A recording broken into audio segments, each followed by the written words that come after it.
In the wide arena, two young ones stood with rational minds and calm hearts, looking at each other, already reading every potential move of the other party. The old referee held a magic horn that would mark the start of the long-cherished battle of the girl, and the excited boy prized as a hero was smiling. At this very moment, his stance was flawless, with no openings, no hesitation, no fear, or no doubt of what was going to happen. He could see things as well as understand, read, process, think, and remember everything he had experienced. His face was smiling, and the radiant expression on his face was enough to show just how fired up he was. On the other hand, the girl had a calm expression. Her thoughts were clear, her mind locked on her target, the fire burning in her eyes transparent, and the hand on her weapon was ready for the attack at any given moment. Even when not looking at the referee, she knew what was happening in all the places in her wide field of view. Her senses were sharp like a wild animal on its hunt. She could also see, think, and process everything about the battle that was going to happen. The battle had yet to start, but she had attacked this opponent a few times through her eyes, micro-movements, and imagination, but, as if already knowing what was going to happen, he counted dodged or blocked with his bow alone. He had yet to even touch his arrow in this image battle, but he had also yet to attack. Even after her wild instincts and battle wisdom were in effect, he countered her attacks with no problems at all. But the real attack had yet to come from him, and she knew the moment the battle starts, she either had to attack with all her might or defend with all her being. Attack or defense. This was the only thought on her mind, and if any other inexperienced person was in her shoes, just the fact that she was thinking this deeply against an archer would be laughable to them. But they would be fools to not notice the surprised reactions of even the highly experienced people who had seen wars and even more in their life. Surprised like that. And this was no normal surprise. This was utter awe. And they can't help but be surprised like this. The form her opponent had right now was just flawless. No opening or a chance of attack would be a small world for this absurd mastery. And he was an archer, no less. An archer scaring a swordsman from just their stance was absurd in the first place, and even if she can't fully believe her own self, there was no doubt in her mind that they were right. And after thinking of many scenarios and coming to a conclusion, she chose the defense while clenching her teeth. This was frustrating, but if she really wanted any chance against this person, there was no way but to give the first attack to him and start from the point where the attack was still on the way.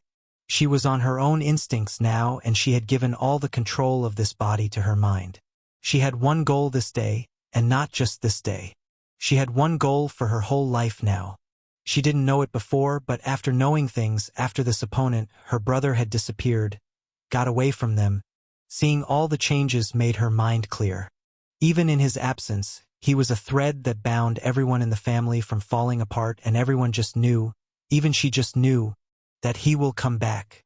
And when that happened, and she saw the changes in her family, her parents, and her life, she started to look up to this person. More than anything, more than even her own grandpa, the one who taught her everything. She looked up to her little brother more than anything in the world and his ideals. She was a person with a hot temper at some times, but in actual life, she was a thoughtful person who understood things perfectly. She understood the things, the changes, the impact, and just how great it was to actually give people hope even while not being there. And that was the time. She found her own goal. It wasn't actually protection like her brother she looked up to. It also wasn't to surpass this brother of her like the little mage that made him his goal. But her goal. It was to become a person who can give others a light of hope, a fire in the endless darkness. Candlelight that brightens the room full of despair and helplessness. She envied him endlessly. She envied him while still admiring everything he had done in his presence and absence. To give this big family of different people the same hope and light that she can't even think about. She envied him for that. He was a great person, someone others would naturally like, just like her grandfather. She also wanted to become at least someone who was looked up to by others, at least a person who can help those in need, those weaker than her, or those who had lost all hope. That was the kind of person she wanted to be. Maybe a hero, or maybe something more than an empty name of hero. She wanted to be a unique individual just like him, and at the same time her own self. It was still far away, but she knew where she was going and where she had to go now. And on that path, there was one thing she had to do as soon as possible. Fight the one who made her realize what she wanted. Just fight him and see for herself just what this start of her goal was. She knew just from this small interaction of imagination fight that she wasn't there just yet. She had a long way before she reached the strength this brother of hers obtained after almost dying many times over. They all knew just what kind of state his soul had been through, and if we were talking about the soul, there was no way for her to even understand what kind of pain, suffering, or anguish he had been through in this time he was away. He was going to tell them soon, but before she heard it herself and broke down for the first time in her life, she wanted to finish this fight, this wish she carried in her heart, and know the difference between strength. His goal was the protection of his family, but that didn't mean he had any obligations or need to protect someone random in this whole wide world. It wasn't who he was, and she knew it, but she wanted to protect everyone she could. She knew this was going to be the toughest task she could think of in her life, and even her grandfather warned her about the things that will come in her path. But she was clear. There was him protecting this family she loved more than anything else, and so she can do whatever she wanted. But there was still time and a long way before she went on her own and start her journey. She understood she was still young and, although she was strong, she was not even near this bastard's level. Though she was thinking deeply about the upcoming fight right now, the thinking wasn't actually her forte. Her swordplay was free, and almost entirely focused on her special feel and talent for the sword. Her skill of wild senses complemented things her perfectly, and the battle wisdom made it possible for her to make the right calls before the actual battle. Though the imaginary attacks had failed, the actual battles had yet to start, and she was ready for anything he was going to throw at her. The fight was going to start. She was ready, he was more than ready, and the referee had asked if they were ready. She started breathing deep and warm breaths, and he started changing the defensive stance to an attack stance in that split second. And even at this moment, she tried to attack with imagery, but his nigh-perfect defense still didn't have any holes. He blocked all 3 super-fast attacks while not even being in the position to defend, and the moment the referee pressed the horn and vanished from the battleground, his stance finished, and she took out her sword to block the certain rain of arrows that were going to come her way. Short-range multifire. Spray. Defensive swordplay, third form, fortress. Boom. Clank. It looked like he had just gently touched the string of his pure white bow, but, to the eye of the ones watching from the stands, it was clear just what had happened in that short time the match had just started. It was just a moment, around a second or so, and in that short time, an absurd number of arrow-like projectiles made of water and wind attribute were shot at the girl on the other side. And just as surprising thing was that she swung her sword in a way that it seemed like an impenetrable defensive dome was created around her, which defended her from every attack. That was the first attack and the start of this fierce battle. The boy didn't just stop on these arrows. He started preparing something else by stretching back the string of his bow. But in that short time, she had already saved herself from those strong arrows. The power those arrows carried was deadly, and although all of them were a Tier 2 spell or low, the power they carried was nothing less than a mid-level Tier 4 spell. This precise casting technique surprised the grandmother with silver hair, and they were even more surprised by how he incorporated the spells and his natural strength. He didn't just shoot all these arrows at once, no. This boy pulled back his bowstring more than 30 times and shot at least 3 arrows at once to create a rain of arrows that shot at the front, with the swiftness of strong wind and carried the power of a sharp water current. The arrows that didn't hit the target had just collided with the wall behind her and dug deep holes in that wall as if countless small needles, powerful enough to pierce that thick wall, had shot at it. And after that attack, the fight started with the true meaning. Thunderclap. The girl that was standing on the other side of the arena disappeared and reappeared in the place he was standing in a heartbeat. The way she moved seemed like a flash of lightning, and this speed was absurdly quick. But the boy had a smile on his face while she was slashing her sword in slow motion. Quick step.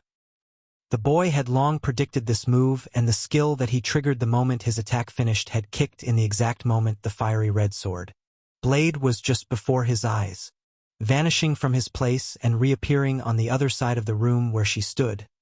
He finished his stance, and this time, it was no barrage of arrows and instead just a single one.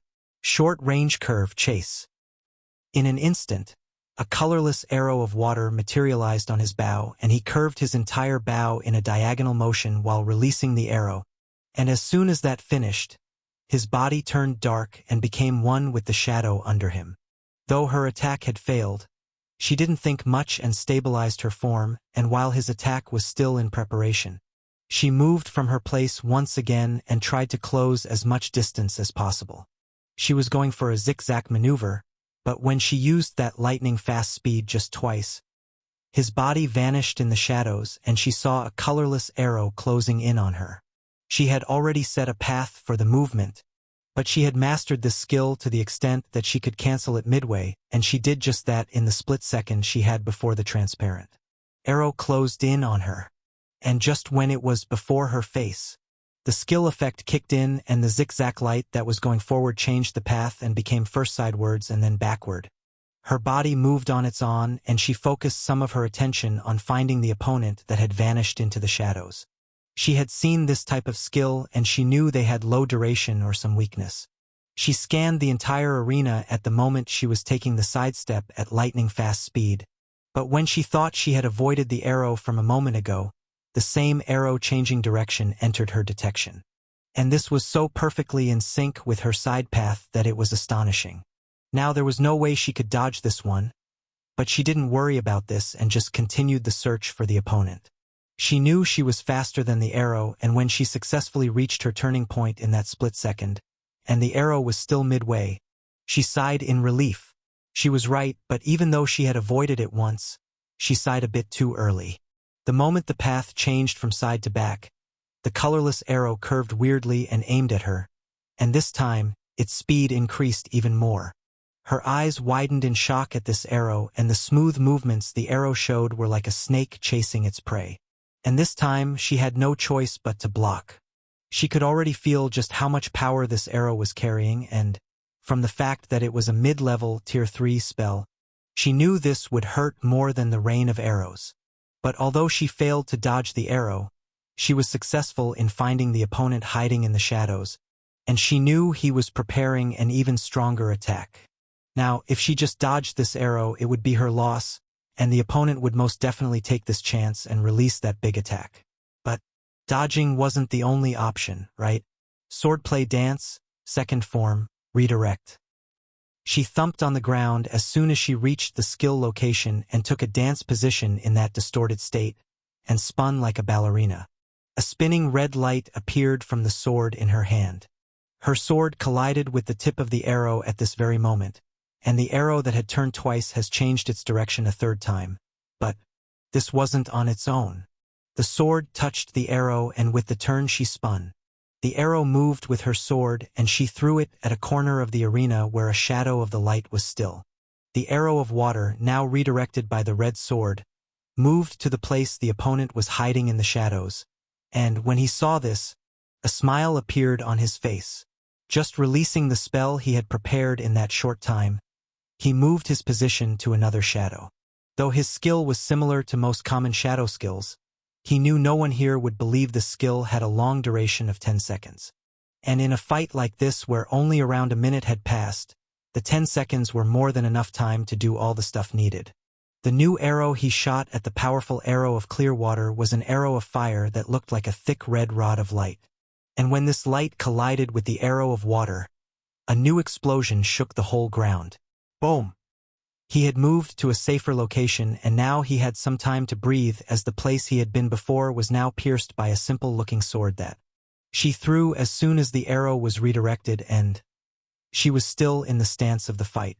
That quick reflexes were as natural as breathing, or even more as natural as thinking.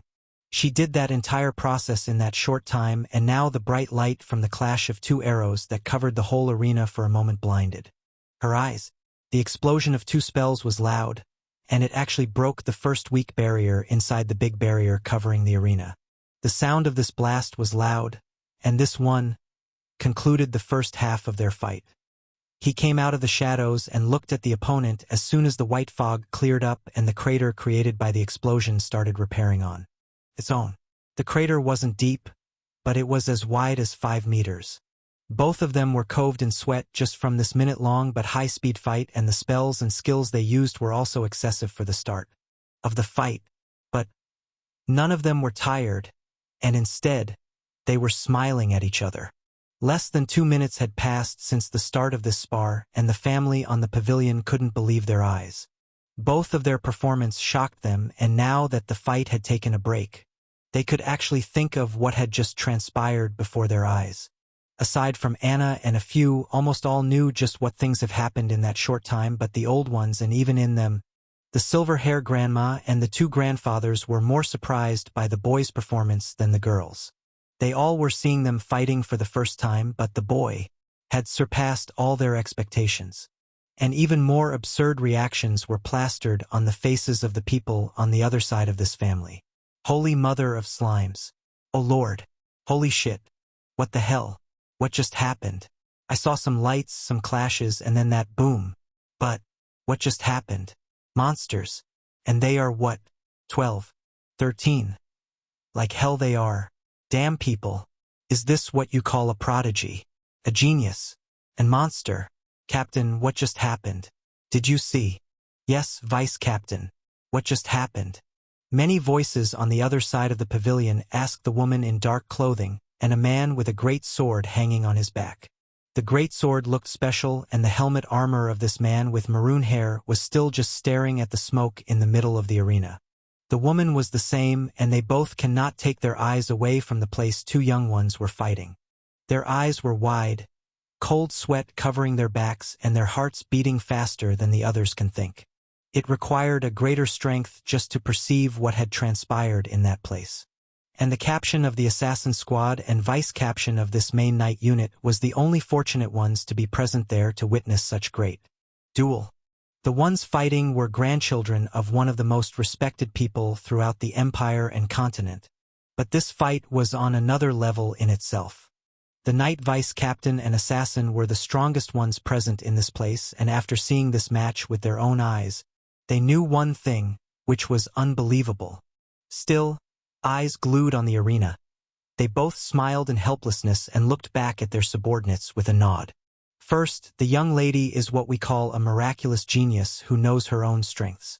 And her opponent, the vice captain said, and looked back after finishing half of it. And she picked up after him and also looked back at the crater that had appeared after the clash of 2 beautiful spells. Sir Axion, the one known as Child Hero, I think it really is a correct title and story. His strength. He is something we call a monster among the talented ones or geniuses. Definitely, young Miss is stronger than him in terms of strength, but her admiration-filled voice was genuine, and after she stopped, the caption picked up. Young Master Axion. He is flawless. His movements, his spells, that attitude, it's like seeing our masters in their young days. And as his powers are right now, I believe even I might lose to him in a spar. At those words, all his subordinates behind him jerked their heads back at him in surprise. They were shocked, and those words were absurd to believe in the first place. He was a rank 4 knight and vice captain of the main squad that guarded the house.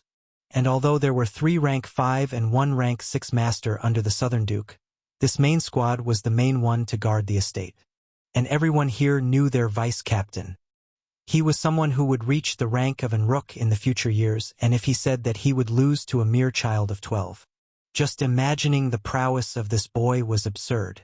And his words were serious, right? And we haven't even seen the start of the actual battle. She claimed while focusing on the stage once again that was clearing up from the fog.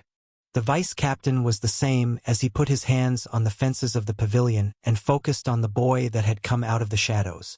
This side of the pavilion was filled with loud gasps, so loud that the family on the other side can't help but sigh at them. Being the family of these weird ones was tiring in itself, but they were definitely special and good children. Although they were troublemakers, they were cute to make fun of and play with.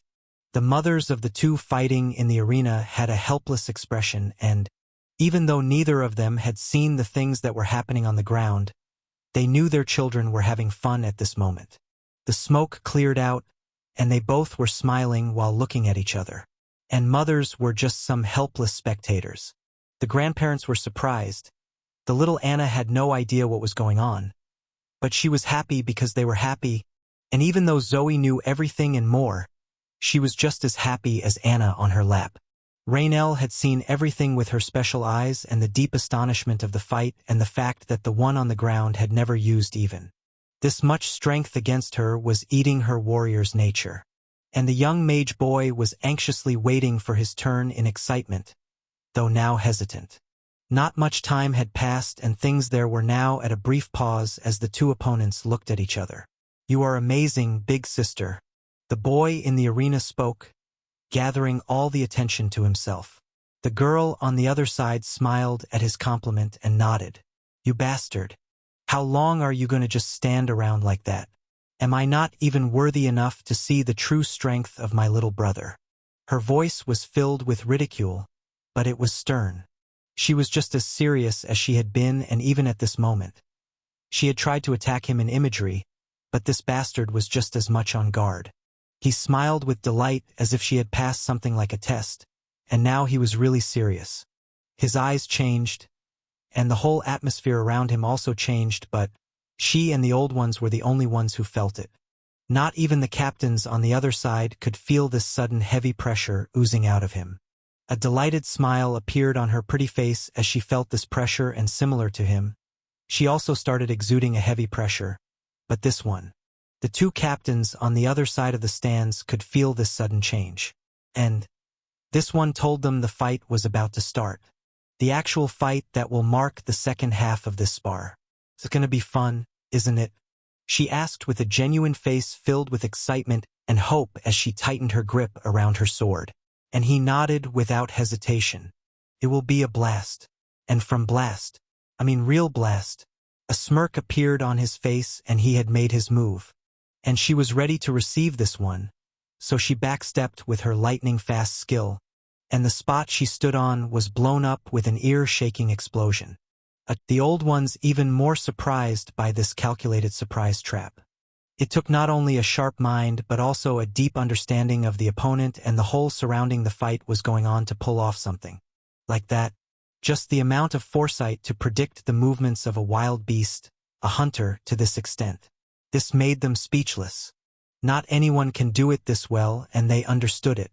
It takes more than a genius to win against a monster like the one who had mastered the sword to the extent she had. And he had what it took to stand against this one. But he went beyond just surviving her.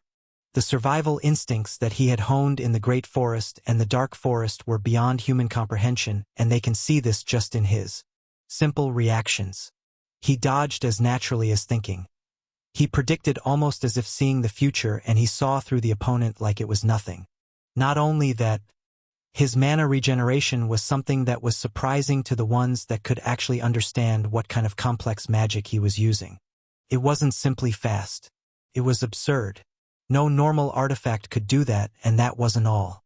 Though the high-intensity fight had lasted for as long as 2 minutes, which was a lot in their experienced eyes, he was alright even after having lower stats than her. That meant his stamina and concentration were also recovering just as fast as his mana. Whatever he was using for these things, it was a phenomenal artifact.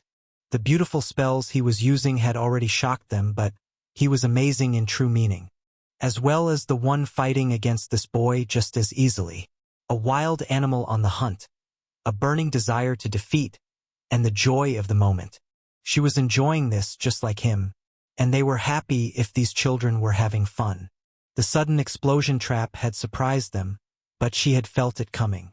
She was just as excited as him, and so she started the attack for real while storing her red sword in her special storage, and a great sword appeared in both her hands. A pair of blue swords that looked special just from the look, and we can tell this was a level 5 artifact sword pair. And the way she just lifted the great swords that might weigh as much as hundreds of kilos with one hand, like it was nothing. A smile appeared on her face, and now, a real fire was burning in her eyes. And he was as calm as ever. The attack had failed, and he had changed his position using the same skill, but, this time, when he reappeared on the other side of the room, she also appeared there, using her lightning movement skill. Swish, swish, slashing her swords in an X pattern. She tried to deal the first blow to this smart bastard brother of hers, but, as soon as she appeared on that spot, a smile appeared on his face. And then, he vanished from and reappeared on the other side as an arrow that came out of nowhere appeared on her left side. Her eyes widened at what had just happened in this place, and the arrow that came towards her was now a threat because even though she could tell this was a physical arrow, the arrow carried high air pressure, and this speed was unreal. As if a storm covered it, it closed the distance instantly, and she had no choice but to defend against this one. But the arrow was too fast for anything to work against her, and when she tried to think of the way how the hell fall into this position, the dully shining ground entered her high detection. Signs of magic and a faint, almost undetectable magic circle of illusion type. And this wasn't the only one she sensed in that split second. There were 3 like this one. One in his previous place, the second on the path she predicted his movements would be, and the last here. This was the trap he set up without her knowing, and when she figured out this ridiculous trap, the fire in her eyes brightened and her beautiful blue eyes glowed with a bright red light. But this light was just a dot in the middle for now. This one was critical, but she didn't use any skill to counter this storm-fast arrow. Heavy swordplay, first form, horizontal slash. A cloud of warm breath flowed out of her tightly clenched teeth, and she used the gravitational force created by her quick movements to swing down both her great swords. And, this time, she didn't just simply swing the swords. The swords in her hand had a dull, red glow around them. The boy was on the other end, where the arrow had come from and just in the line of this slash. But even he might not have predicted this one. The force behind this one attack was strong. So strong that even when the sword was still coming down, the ground had started trembling, and when the swords hit the ground, tore apart the whole white floor. As if an earthquake had occurred and the ground had been torn apart by this slash. 2 swords covered with a dull light were so powerful that the impact had naturally reached the other side. The boy didn't know she could exert this much strength already, but the red dot of light in her eyes told him the time had come. The time for his genius sword prodigy big sister to see a new world for the first time. Something few could achieve, something one could never forget, and a place one would long for after just being there for once. She was more than strong to reach that place, but having a guide wasn't a bad thing either. He believed she could do it, and so, their fun was just getting started. A pure white light appeared in his eyes, and the smile of delight on his face had turned into awe. She wasn't there yet, but she had taken a step, and now he knew what he had to do. In the small time the ground-tearing shockwave was near him, he took out a brown arrow from his back as if on instinct and smashed it inside the ground he was standing. The new arrow, as soon as hitting the ground, blasted the ground from the inside, and a new shockwave even more powerful than hers overwhelmed the small one, and a crater appeared on the arena floor.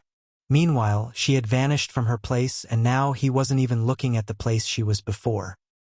His eyes had gone blank, motionless as if there was no thought in them. The smile on his face was still there, but there was also only one dot of white light shining inside his eyes. Looking at the left side where there was practically nothing, he smiled. Big sister, as I said, we will have a blast. So why don't I show you what it would feel when you are yourself? And after those strange words, he vanished from his place. And now, most of the spectators lost sight of the 2 opponents. Neither the captain nor the vice-captain could see them. The 2 were practically invisible to the naked eyes, but it wasn't true for the 3 old ones on the other side. Their attention had increased, their eyes widened, and even their hearts were blasting in excitement at the sight before them. The mage with black hair and red eyes could also barely see this one, but even he was awestruck by these children's strength. In their eyes, they could barely perceive the things happening on the ground. A fierce battle of attack and dodges was going on at a speed that was unreal in itself. He was fast, but this wasn't just speed that made him invisible. His moments that were practically one with his surroundings were creating this phenomenon. His movements were refined beyond belief, didn't have any excess power loss, and his eyes were focused on nothing but his target. On the other hand, his opponent was actually so fast that she couldn't be perceived by normal eyes. She was trying her best to close in on him or at the very least connect the attack that was getting past him like he was far away by the moment the attack touched him. She was trying with all her heart, soul, and blades. The way the swords in her hands were changing from normal blades, to great swords, to short swords, to even long swords and specially shaped blades was unreal. And the way he moved, avoided those close attacks and distanced himself, and fired an arrow from his back was almost on instincts. He wasn't even thinking about what he was doing, but they still weren't there. She could also feel this. She was getting somewhere, a place special for hers, a place that was hers and she was the only one there. And she could do anything there, anything, and everything. Even the things that she could never have imagined. She could feel that she was close. A bit more. Just a bit more. And seeing her like this made him smile even deeper. He could have just ended things in moments if he wanted, but this was a fight she had wanted for all her life. He did not know her goal yet, but he could feel she was sincere about whatever it was. He knew this goal she found was greater than his own. There was greatness, glory, thrones, flames, and bloody tears. But those eyes and that light in her eyes. He knew she could do it if she just honed this great desire. She had everything she would need and even without his help. He knew she could have achieved this realm one day, but this was his reward to this lady with such sincere eyes. And she was there. She was before the gate now. The bright light in her eyes, the dot of the bright light was now expanding. She was more than strong to open that gate, and he knew it was time for him to take out his main weapon. His partner weapon, because the bow, the pure white bow, and level 9 artifact, was on the verge of a break from all the attacks of this ferocious beast.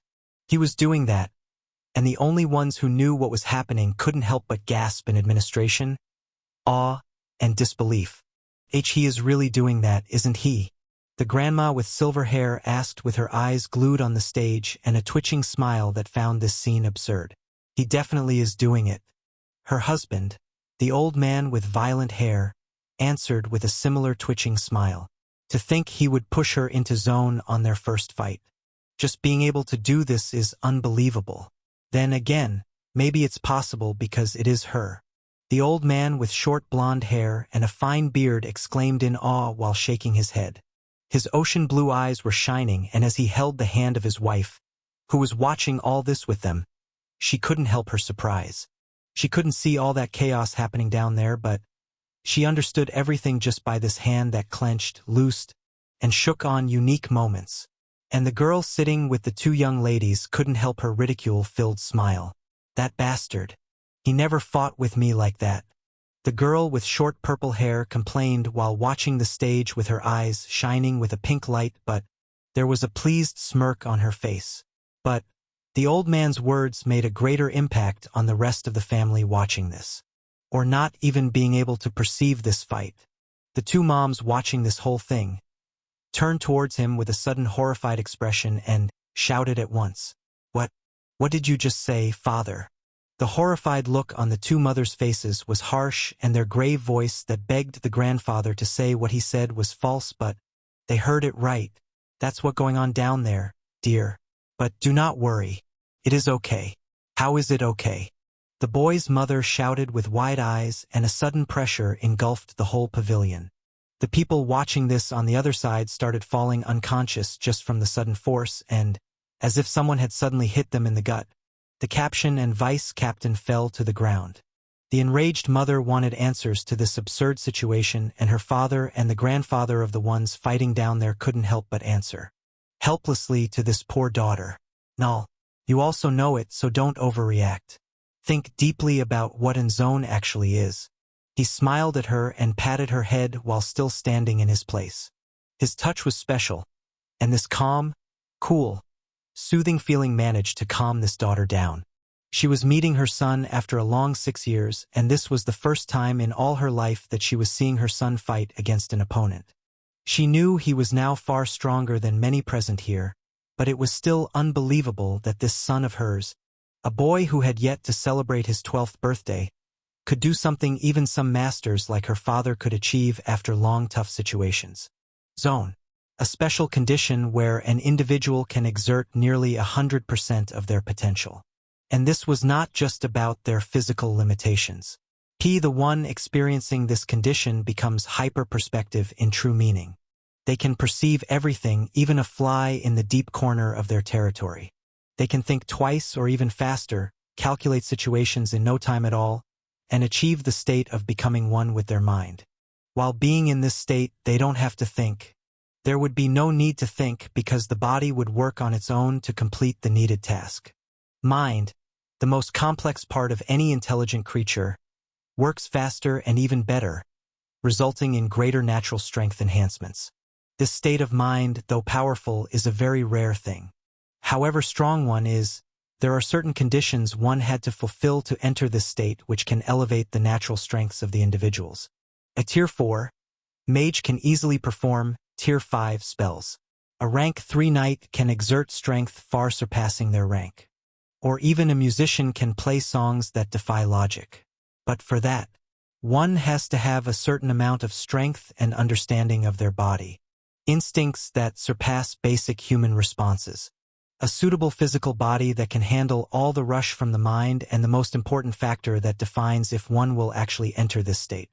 The love for what they are doing. They fulfill all conditions. Or more, they surpass them. One is a ferocious beast known throughout the empire for being a sword genius, while the other is a survivor who has survived among ferocious beasts like her, or maybe more ferocious than her. They fulfill all that, and I know you can't see it, dear Nall and August, but those two are smiling the brightest I had seen. And believe me, nothing will happen to Carla. That boy, he's an expert. Her father reassured her with a bright smile on his face and nodded at the calmed-down mothers. This was an unreal moment, even for the 3 old experts. The young ones here and even their parents had never been to actual war or anything of such scale, but the 4 older ones had. And even while living this life full of miraculous things, this was the first time they were witnessing something like this. The zone was a condition one only achieved in desperate situations. And a situation where, even while the win or defeat is certain, you enjoy the process, the journey, and the path.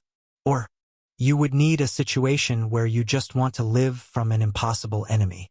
Well, it was something similar to the process of where one archives aura, but this was different. This state of mind was far more than just having the power of aura. They both already had aura, but right now, the one who had experienced zone for far longer and even made deeper progress in it was guiding a worthy beast to the doors of this state. The giant door requires great strength to just push open. And from how she was nearing there, and he was just maintaining his mind just before the doors and waiting for her to reach there, they knew this boy had already reached their level in the control. His body and mind had reached the state where he can control them at his will and this level. And him being barely 12. Just what happened in the time he was gone? And what methods did this master use to push him to this level? And just how hard a child like him had worked to actually have these strengths, and even those survival instincts. Just how hard did he try to survive from strong beings whose entire body knew how to avoid things? And after all these unreal things, he is barely showing his actual strength. He sighed deeply while looking back at the 2 magnificent children. One was aiming for greatness, while the other had no desire other than protecting his family. Just from the expression on his face, one can tell he felt blessed to have them as his grandchildren. And everyone related to him felt the same. The little Anna, who was sitting on the other side, in Zoe's lap, sighed helplessly while looking at everyone's faces. They just worried a lot for no reason, and while she can feel their emotions, she can't actually reply to them. There was no need for her to do anything here because their emotions right now were also, in a way, happy ones. So, she just looked in the front like she had been doing all the time with her big sisters and cheered for her other sister and brother, who were having a blast on the ground. Raynell and Zoe can actually see everything and even feel the excitement he was feeling. But, although little Anna can't see them, she felt them perfectly. She could feel just how much fun they were having, and deep down, She also wanted to play with them like this. So maybe this also triggered something inside her. But for now, she was having fun while watching this fight that was invisible to her gorgeous, unique eyes. That was it for the ones on the watching side, but the ones fighting down there were done with their playtime. Boom! With a large explosion sound that made another crater bigger than any previous ones, the two opponents that had been invisible all this time came into sight. The girl was now standing on one side with a red sword in her hands, which was covered in orange-black flame-like energy. Her eyes were glowing in red, and the dot of light has now fully bloomed into a true spark of lightning, crackling in those blank eyes. She was now calmer than ever, sharper like no other, and more ferocious than she had ever been. If she was a ferocious beast before, now, she was that ferocious beast with open claws and teeth ready to tear apart the opponent. But right now, even if she can attack the opponent, she was waiting for something while blankly looking at the opponent standing on the other side with pieces of his bow laying on the ground. The pure white bow, the same level 9 artifact he had been using for a while, was now destroyed in pieces, cut down with a sharp weapon with strong flames. He was looking down, smiling in fulfillment of his goal for this fight. His goal was achieved, and now, all that was left was having some fun until the opponent is defeated or gives up. So, he looked in the front, at this big sister who had reached the level few could fathom. And he was genuinely happy she made it this far in this short spar they had. Truly, big sister, you are amazing. Let's have something like this one once in a while. His cheerful voice was also genuine, and Anna, Zoe, and Raynell giggled at those words. The elders just sighed while the sister he asked this just smiled in happiness and nodded. She was thankful, and now she wanted to defeat this boy even more. And he understood this, so he nodded his head, and the arrows from his back vanished as a golden spear-like arrow appeared in his hands. Let's end this, he said in a quiet voice that reached few, and closed his eyes for a moment.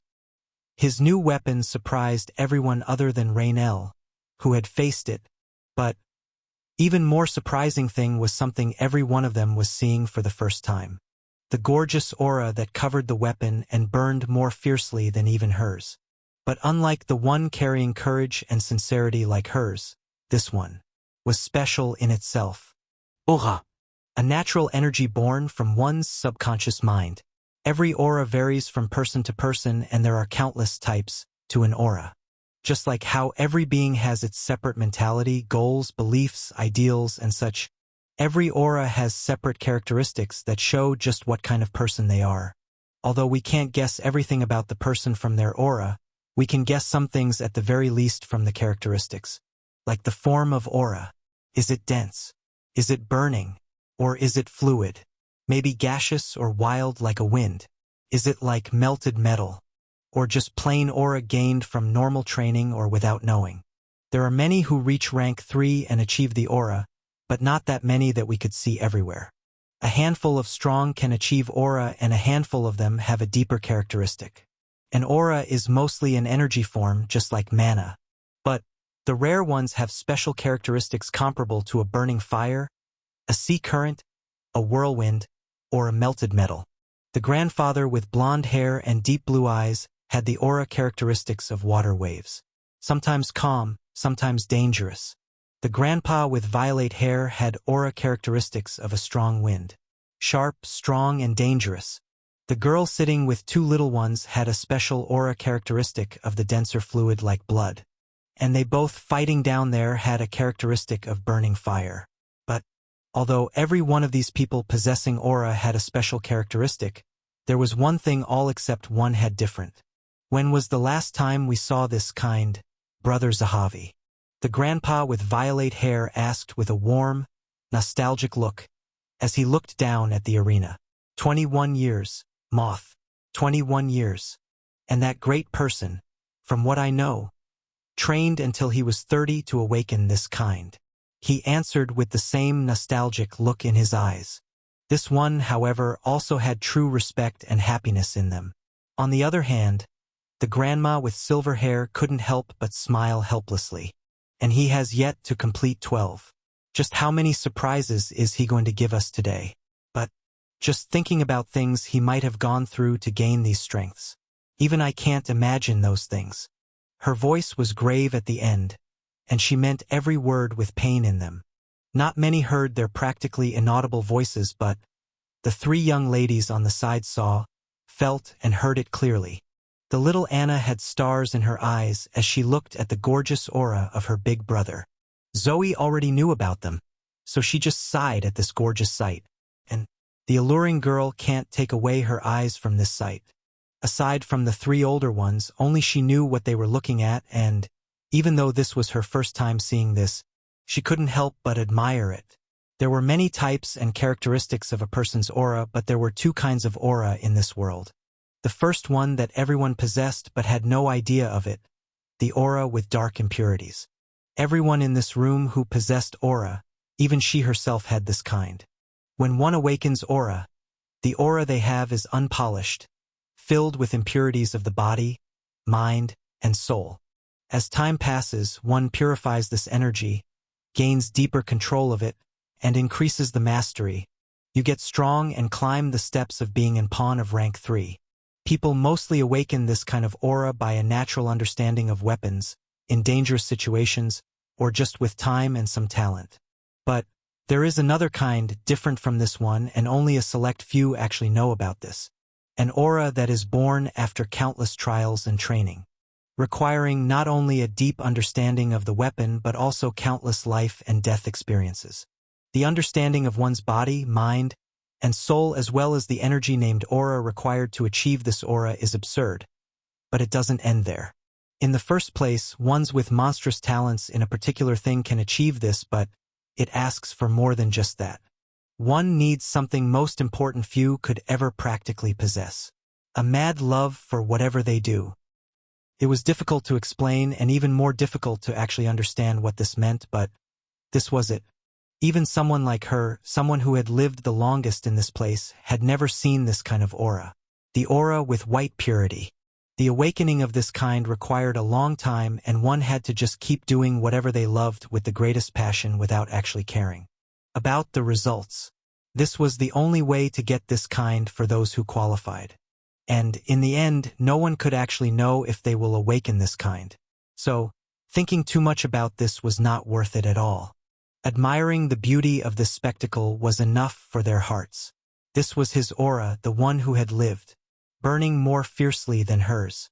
Radiant pink flames, fiercer than her special eyes. Although there were some white parts to this fierce fire, like her black ones, these flames were beautiful. And the spear-like arrow covered by this aura looked even more eye-catching. Usually, showing aura meant the final stage of a fight, and it was the same here, too. He had already declared this would be the end, and now that she was in the zone, he couldn't just take the beating. So, after seeing this much, it would be weird if he didn't know the trigger. The grandma with silver hair said as silence covered the place for a moment. He was looking down and then, in no time, he slowly looked up at his dear big sister, who was looking at him with red sparks in her eyes, with white sparks of his own. There was a delightful smile on each of their faces, and this marked the start of their last round of this fight that hadn't even lasted for 10 minutes. Swish. They vanished once again, but, unlike last time, absurd shockwaves started covering different parts of the arena. A new defensive system activated, and a translucent green barrier covered the entire room. Boom! The fight that was happening right now in their eyes was even faster and fiercer than the previous one. Clank, clank. They were going at each other with those aura-covered weapons with all their strength. She was faster, wilder, and stronger than him, but he was more experienced than her.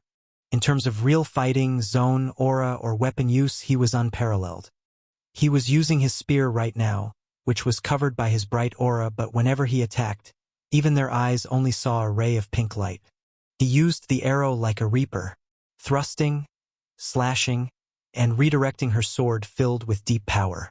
She used her red sword as the main weapon in this fight, but as the match went on, she also used the different swords from her special storage to throw, or as a secondary weapon.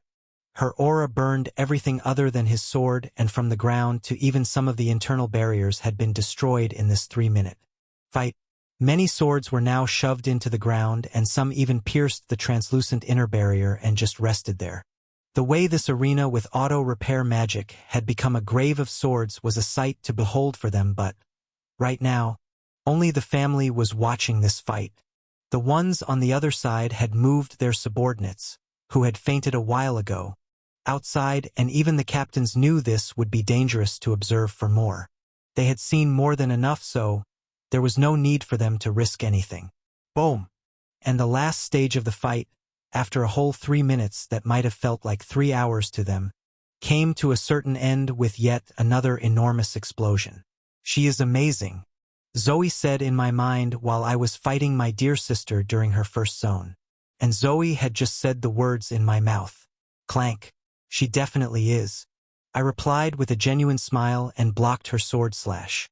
We weren't using any fancy things anymore and just fighting with the basics of the sword. She was using her best weapon, the flaming sword, so she mainly used slash, thrust, and cuts, but I could only use thrusts to attack with Asta. She was strong, and I meant it. I knew just how strong I was and just how strong my special aura was. I already knew it was strange for me not to have achieved aura after going through that hell and her hell-like training, but I wasn't thinking much about it. I had seen my master's aura, and aside from the fact that it was amazing, there wasn't much to it. I loved her soul nova more than her aura and mostly her white flames. My aura was a rare kind, but people didn't know there existed a third kind to the aura other than dark impure or white pure. This had been lost in ancient times, and aside from beings like my master, no other can use this kind of aura anymore. That was the kind of aura she had, the most powerful and one that I won't be seeing from now. She called it absolute aura. And it was the last stage of this natural energy. Above the ranks of king, there were 2 more ranks, and if I said the king rank was the highest a mortal can reach, then the other 2 would be demigod and night god ranking knights.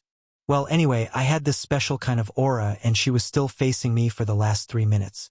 There was a time limit of zone, and it varied from experience, the goal, and the person themselves.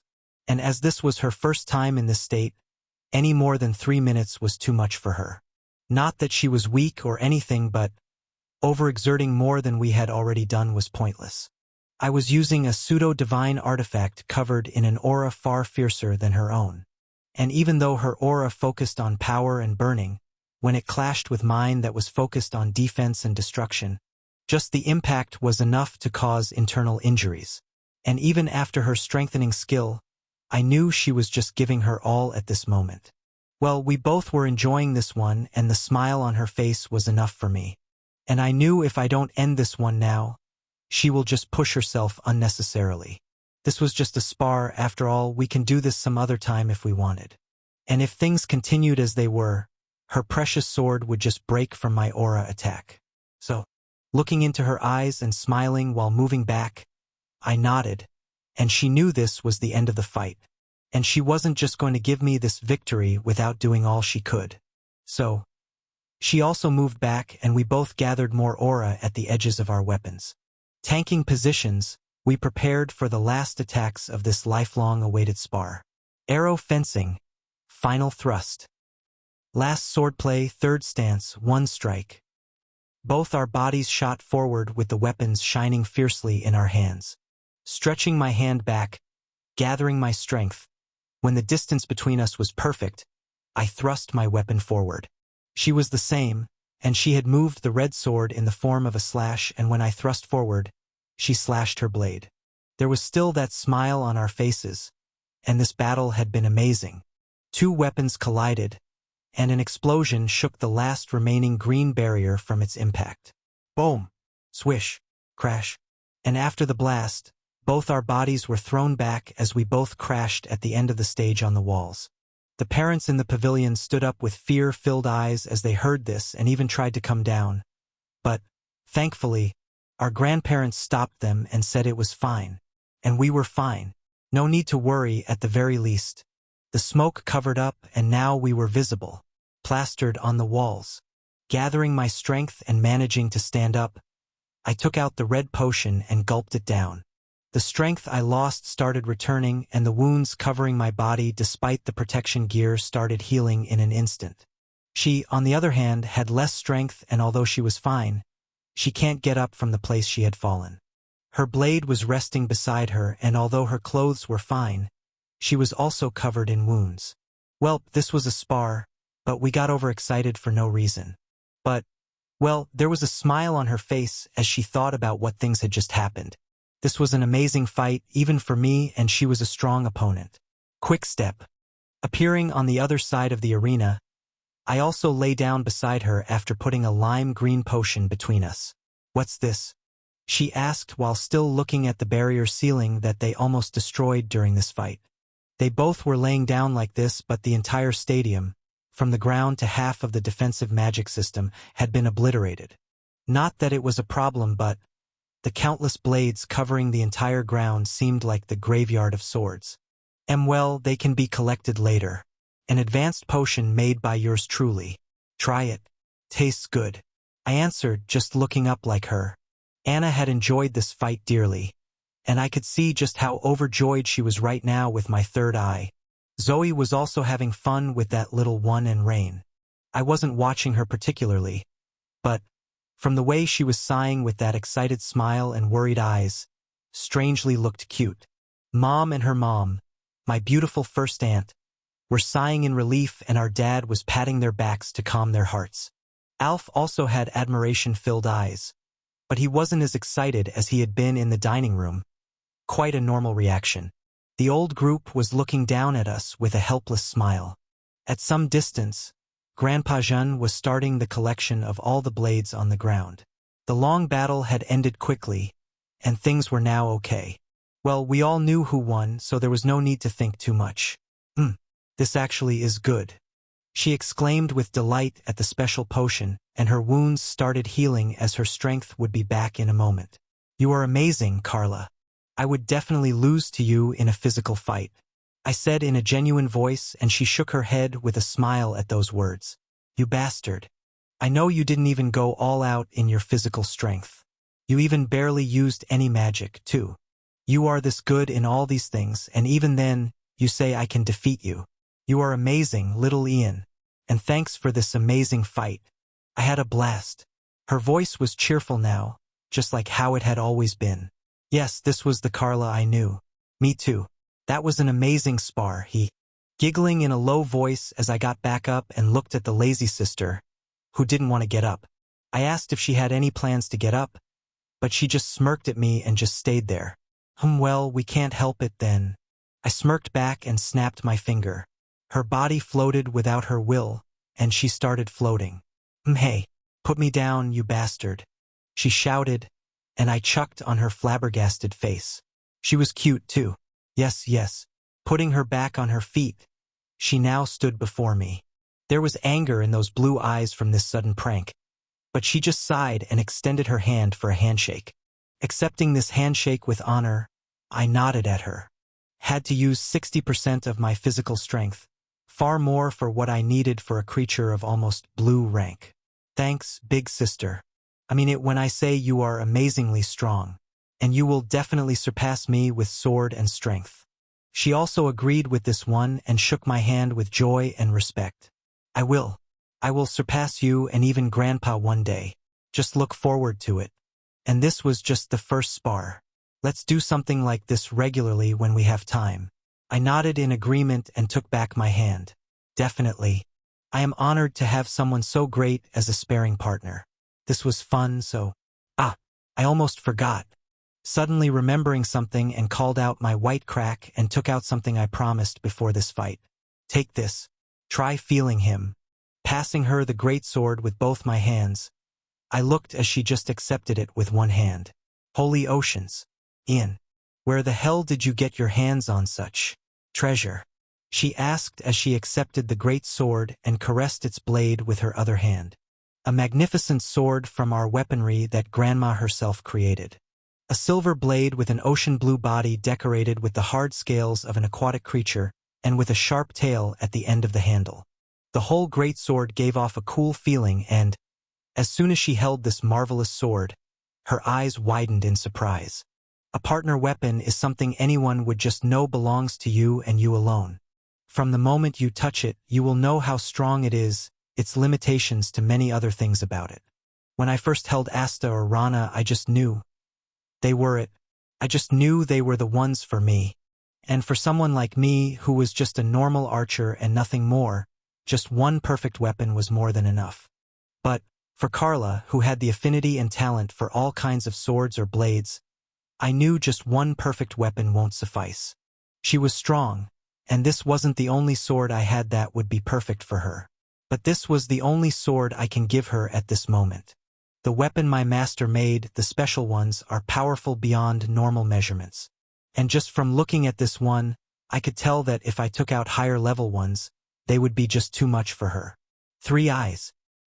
Blue Murphy, a powerful sword created by a miraculous creator. The sword is made from the materials of the powerful ancient creature of the past Helicop. The essence level was close to a creature of an indigo-ranked creature, and so the sword itself is level 12 in overall strength. But the actual rank of the weapon would still be level 10 because of the lower strength of the essence of the creature. The sword has the potential to form an ego in the future depending on its wielder, but it would require a special talent just to handle the high natural energy of the sword. Master of the sword would receive the skill Water Current Charge, which needs water to work. You are as dumb as always to just give this lady one sword, but, well, it's up to you. And there is no need for you to worry about how I learn and talk. Yes, you are a dependable one. I do not worry about you at all. You are just awesome. Chuckling at this childish skill, I looked at her radiant face. Though I didn't know which sword would resonate with her, I didn't actually have to worry about that. She was a being that can handle any kind of sword, and from what I could tell, she will be the greatest sword wielder in the future. But there was still a long way for her as well as all of us. Carla, that is a special sword my master created. By now, I believe you would know she was a special person, right? That sword is special too, and it holds great strength. Treat him well, and this isn't the best I possess. Master this one first, and when I think it is time, I will present them to you. You are amazing, so I know you will get stronger soon. I smiled warmly as her eyes widened in surprise. Really? Better than tea this one? She asked with genuine curiosity, and I just nodded confidently. But don't think much about it. Every sword is different. You have the blessing to use any sword, and although a better weapon is important, your own prowess is what decides if the weapon will follow you or not. My words were mysterious to her right now, but I knew she will soon understand what I meant. She was amazing, so these small things were nothing to her. Nodding at her, I left her with her new partner and walked back to Grandpa Jean. Marvelous battle, young master. I felt blessed to witness such a grand battle, he stated as he stored the last remaining blades in a storage device. Well, he was naturally a quick one, and from how Lucy warned me not to see him for now, I knew he was a special one too. Well, he was a good person that was loyal to this house and his master. Yes, Grandpa Jean. It was amazing. Sister Carla was amazing too. And thank you for being such an excellent observer throughout that chaotic fight. I thanked her in a merry voice, earning a surprised look. You knew all along? He asked with disbelief but with a smile on his older face. If you just stand there while giving off the presents to test me, why wouldn't I notice? But you were awesome too, Grandpa. I chucked while saying that one, and a warm smile appeared on his face with admiration in his eyes. Indeed, Master Ian. Ho ho ho. You are more amazing than me. He laughed in his older voice and bowed his head. Congratulations on your victory this time, Master Ian. But don't we have another match? He asked in a louder voice, and we both looked up at the pavilion. Anna waved at us, and I waved back and gave her a flying kiss. And Rain was sitting just beside her, so yes. Anna acted like she was trying to catch something, and she did catch it and then put her hand in her small pocket. And we can't help but laugh at this one. Shaking my head at this little angel, I looked behind her, at Alf. He was nervous, but he was confident. He had also waited for this day, and our fight was a quick one, so we had a lot of time. We can have this match, and Carla was also done admiring her new sword. She stored it back and walked back to us. Grandpa Jean handed her the storage sphere, and she thanked her with a bright smile. Then she looked at my next opponent and shouted, Alf, if you do well, Ian will give you something like that awesome sword. Don't worry about anything and just think about defeating him. Ah, oh, well, why not? Alf, what are you even waiting for? Come down. I requested with a straight face, and I knew no one can tell I had no idea Carla would say anything like that out of the blue. And this surprised her even more as she eyed me for a moment before sighing and thanking me for the last time. Then she went back to them and sat on the other side of Zoe and Anna. Anna even gave her a kiss and thanked her for the great battle, making me envious of her. Zoe was also delighted by the fight, and the fact that Zoe had seen everything easily surprised her more than anything, but then she just sighed once again and patted her head. Carla and Rain somewhat knew each other, and Carla had been to this place on many errands before, so she knew many things about the family and everything else. The really surprising thing was my grandpa and Rain's grandpa, the Duke of the South, were sworn brothers. This was unbelievable in the first place, and now, if I don't hear their story, I won't be having a peaceful rest. Being a sworn brother meant far more than just those words told, and I really wanted to know their stories. Actually, none of us young ones had any idea about this one, and I had only heard them through seals, so aside from Rain, Zoe, and maybe Anna, well, Carla, me, and Alf had no idea. We will talk soon anyway, because this fight with my little brother would be even shorter than Carla and I had, or far longer. He walked to the now fixed arena and, seeing Rain's grandma's magic, was quite stunning. Well, we were now back to standing before each other, but, unlike fierce Carla, Alf had hesitation, and it was totally natural after seeing that previous match. Well, I had no desire to fight this version of Alf. The Alfred I knew was a smart, sharp, and intelligent one. Looking him in the eye, I nodded, and he flinched at this sudden nod. His attention was now on me and everyone else's, too. Alf, I know after watching the last one you would be hesitant, but you don't have to fight me to prove you are a better mage than me. We both know you aren't ready for a fight just yet, so why don't I help you a bit? He, as well as many, flinched at my words, and I smiled at this little brother. Just complete the simple test I give you and I will give you this. I chucked with an excited expression and took out a thick purple book from my white crack. A confused expression appeared on his face, and I knew he knew this was a diary artifact rather than some old book or magic tome. But, my beloved little brother, this is a one-of-a-kind book. This is the only one that exists in the world, and it is invaluable to any basic magic theory book in the world. You would be surprised to see the contents of this book, and more than that, it's something I like quite a bit. Well, if you don't get it even now, this is my personal diary for basic magic theory. And after those words, the expression on his face changed completely, and he wasn't the only one in this place who was like that. Your personal notes. Rain's grandma shouted from above. Ian. For real. Rain was the same as her. Ian. That's a diary artifact, right? What is one page of this book? Dad asked with a shocked expression. And I knew they were all genuine reactions after hearing I would give him my own personal notes. They all had seen my magic, and although these were only on basic magic theory, just this one diary was far more precious to some ancient magic tomes. The things I wrote in this one, though messy and almost unreadable, were knowledge that anyone would pay everything they have to obtain this. And I knew every mage in this room would be interested in magic that was far more complex, natural, and beautiful than they knew. And just from their reaction, I knew Alf understood just how much more valuable this book was than he had thought. His eyes were wide open now and glued to this diary, just like them. And what Dad asked had poured oil in this fire. With a calm smile on my face, I answered, "Oh, Dad, yes, this is an artifact diary, and it has 120 pages, and each page has 30 additional pages.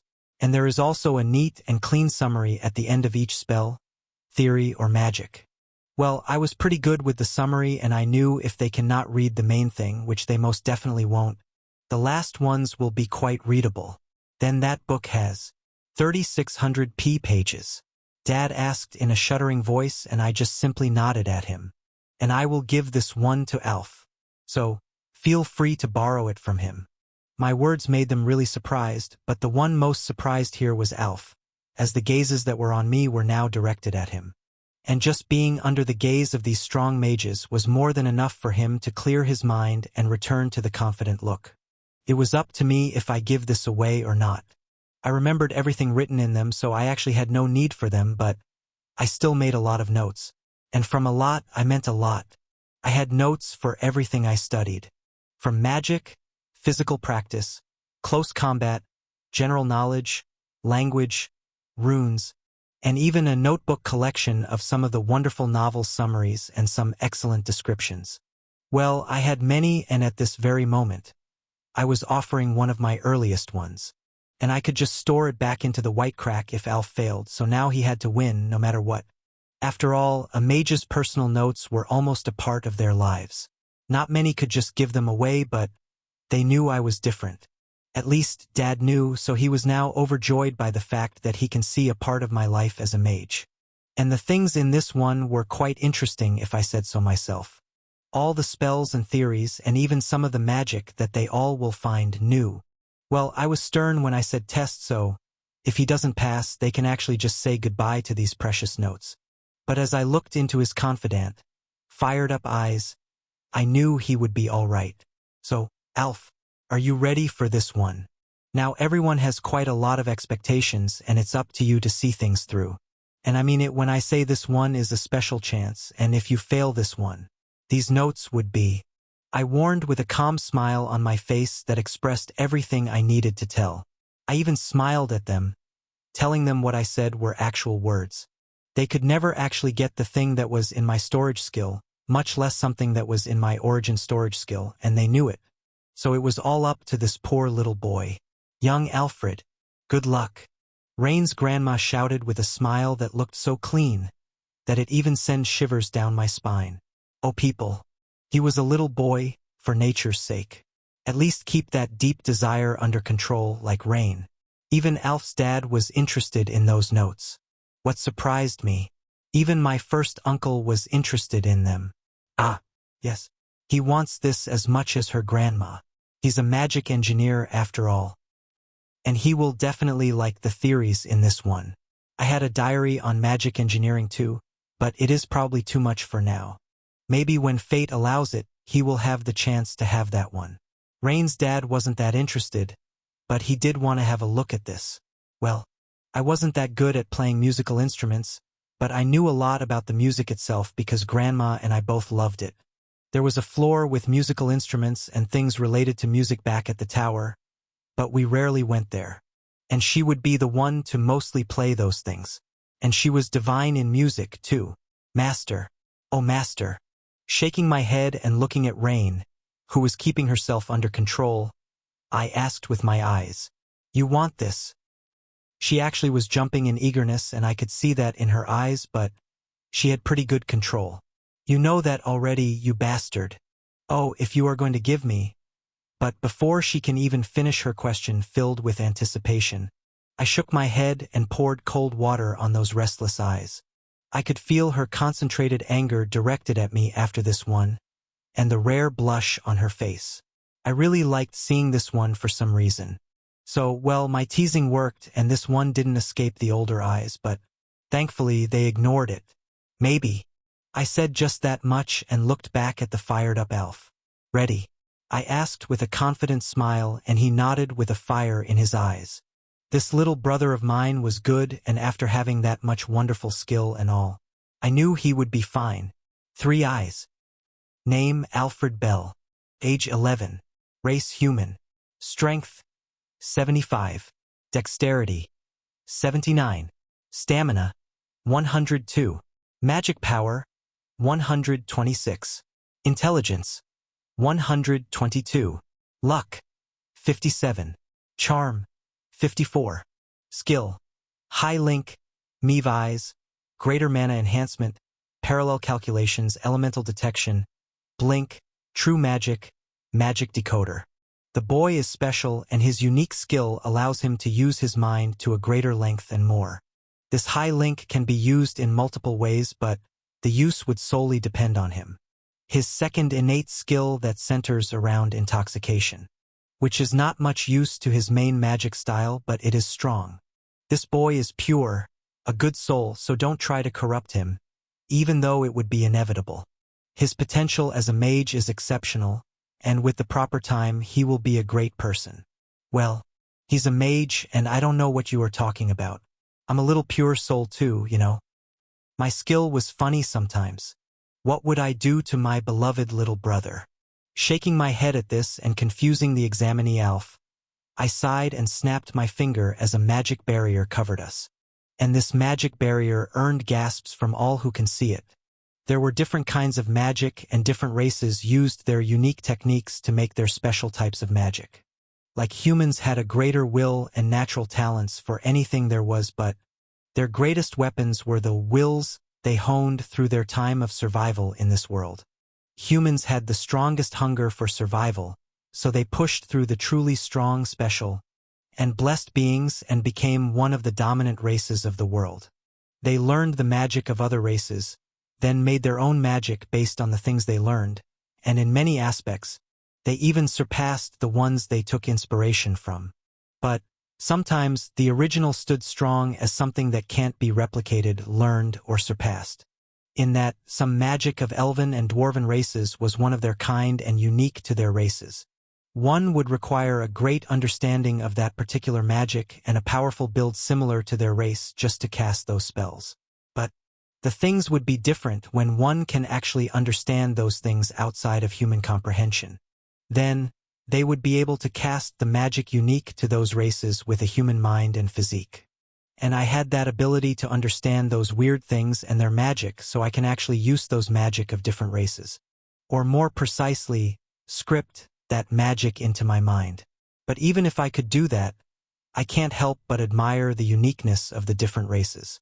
Just the thought of how they can cast the spells that take me weeks to prepare in mere moments. Well, I can do that, and I knew Alf will be able to do so in the future too. But now, as they all saw me cast this dwarven spell, the place was filled with their rare gasps.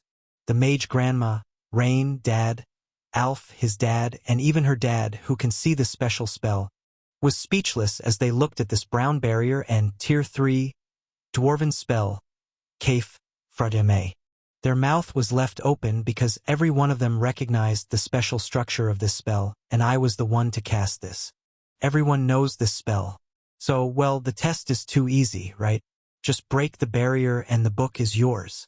I knew he heard me despite his shock and bewilderment-filled eyes. He just stared blankly at the barrier like this was something unreal, and I just walked out of the barrier while he was staring at it and stood beside Grandpajan. I knew he could see the barrier too, despite just having a Tier 3 mana nucleus like us. That was his natural limitation, but he was no mage in the first place. He was the highest grade assassin and almost an advanced origin master. Maybe more because I had not seen his status window yet, but he was amazing to have one of the highest mental fortitudes that almost rivaled mine. Well, it wasn't like I can't see it, but Lucy was nagging like this, and I had no choice but to listen to her grumbling. Well, he was surprised to see this one too, but he was far better than the mages on the upper stands. He was the referee last time, but I just gave a simple test this time. Now, I had nothing to do there. He will have fun on his own while understanding and breaking that spell, and it would be fun to see him do that. That is amazing, Master Axion. Seeing that look on Lady Arena, it's quite amusing. But I can understand her very well. Ho ho ho. A human casting a dwarven spell. Now that is an amazing feat in itself. His voice was sincere, and he respected me for some reason. As much as he respected Rain. He called Anna, Carla, and Alf young master or young lady, but not Rain or me. He called her lady and me master and showed higher respect for some unknown reason. Well, it was his way of showing respect, and I didn't mind that one at all. I liked this grandpa. He was a good person. I smiled at him and took out mana and concentration recovery potions and gulped them down one by one. And after recovering, I took out 2 glasses of fresh milkshakes of recovery properties and offered Grandpa one of them. There was a warm smile on my face while I held it before him, and he couldn't do anything but helplessly accept the glass. We were also just spectators now. Nothing to even worry about in this simple test. We watched the boy who had just calmed down and was looking at the barrier and the flawlessness of that spell. It was nothing short of my other spells. Not even some dwarves could make it this much perfect. Well, this one spell consumed a lot of concentration, if not mana. Learning this wasn't easy either, but thankfully, after learning rune spells, to some extent, other kinds of magic would naturally look easy. And I had spent many tireless nights just learning these things with a smile on my face. Well, I loved magic. It was fascinating. And I loved archery. It was the most fun thing in the world. Carla and Alf were the same in those things too, just that they would need some more time to explore new things and fall into a deeper love with them. They were awesome and had a far better life for themselves. I had this fatal flaw of fate, and they were better off without a shitty life like mine. Well, this spell fascinated him, and the smile on his face was enough for his worried mom to calm herself down and smile at him. She was a good person, and aside from her unique skill similar to Alf's, she was just like any normal person. Well, she was an awesome person, and I was looking forward to the tea party I promised Anna on our first day of talking with this family. Well, Mom, Aunt, and Uncle were now just watching what Alf was doing with a calm expression. They were relieved that this one wasn't like the last fight, but they can't see what Alf was doing inside the barrier. The ladies were now playing, chatting among themselves, and Anna was laughing with Zoe and Rain. The old group was also just watching the ground, and although they can't see the magic and the stuff going on with Alf, they could very well understand what was happening. And, well, I knew they would try it, but the others were trying to interpret the barrier from the outside. Well, this one was definitely another exciting game for them, but there was now a competition going on between them. They were competing for the position of who was going to take the book after Alf. This game of theirs, I already knew what the results would be. This atmosphere was calm now and fun. He was thinking hard, and I can understand the thoughts he might be having while looking at this barrier, but I knew he will definitely be successful. The barrier was actually quite a strong one, but it can at most block only a Tier 5 normal spell. It would take more than 4 Tier 4 high destructive power spells to destroy this spell. But for him, he will have to first understand the barrier structure and use his skill to dismantle the whole spell. Well, this would be like casting the spell backward, doing all the process that took the casting of this spell to be reverse done. This kind of spell took me a week at the very least to process. Alf's dad might do it in 3 days, Rain and Dad might actually finish this in a day, and her grandma in half a day. But Alf, I believed the supercomputer like mind, his parallel calculation skill, his unique skill of mind, and all his will to obtain this one book combined, can break the barrier in an hour, and I will have to be ready with at least 2 of my highest grade potions for mana and concentration recovery. Well, he will be okay, so I don't have to worry about him. I knew one thing for sure, he will have fun there. Big Brother Axion. Can I really be a better mage than him? I really used to have these thoughts back when I started learning magic, when I awakened my mana nucleus at the age of 7. Everyone said I was amazing and all that, but it was nothing compared to him. When I became able to use mana and all, the big brother I looked up to all this time had gone far away and no one knew where he was. But he had done something so amazing I can't even think about the feat. I knew I was a somewhat good mage, but compared to him I was nothing. He was already a Tier 1 when he fought the impossible demonic noble. That was something unreal in itself, but we all knew he did that. And maybe I was one of the few people that knew at least half of what had happened on that day. What the adult people did was not right, but it was important and they had to do it. Well, I was a good mage and I knew he believed in me for some reason. His smile said everything I wanted to know, and he was even helping me in the name of this test. He was strong. He was amazing, and I was the fortunate one to have someone like him as my big brother. He was away from the family all this time, and this was the day he was back to us. But all this time he was away. Not a single one in the family lost hope and just knew he was alive. They just knew, even if this was the first time we were meeting like this. I know this fact was as if vanished from everyone's mind, and I was no different, but that just how amazing he was. This first meeting with him felt so natural that it felt we were just meeting after a while instead of the first time in 12 years. And 2 weeks were still left for his 12th birthday. And he was far ahead in terms of magic than me, who people called the greatest young mage. If those people looked at him, just how much more shocked would they be than us who at least knew him? What would they do? Praise him? be shocked, or fear him as they feared us. Big Sister and I were stronger than many people and far stronger than the average children of our age, and we knew this fact. And we knew the fact that we were still far weaker than the one who was better than us in both magic and weapon. I knew he wasn't a genius in magic or anything, that he would understand things in one glance like I or Sister did. His talent was unique from ours, and it was something unique of his own. And he had told us this many times, and even a while ago when he was about to start. He said I would be the greatest mage without any doubt, and after hearing it from him like that, I had no doubt anymore. He knew he was a magic archer, so I was a mage for true meaning. A magician, someone who ruled over magic, and that magic, be it any kind or type, was the same for me. When he was fighting with Sister Carla, I couldn't even see what was going on, even after using a spell that slowed their moments in my eyes.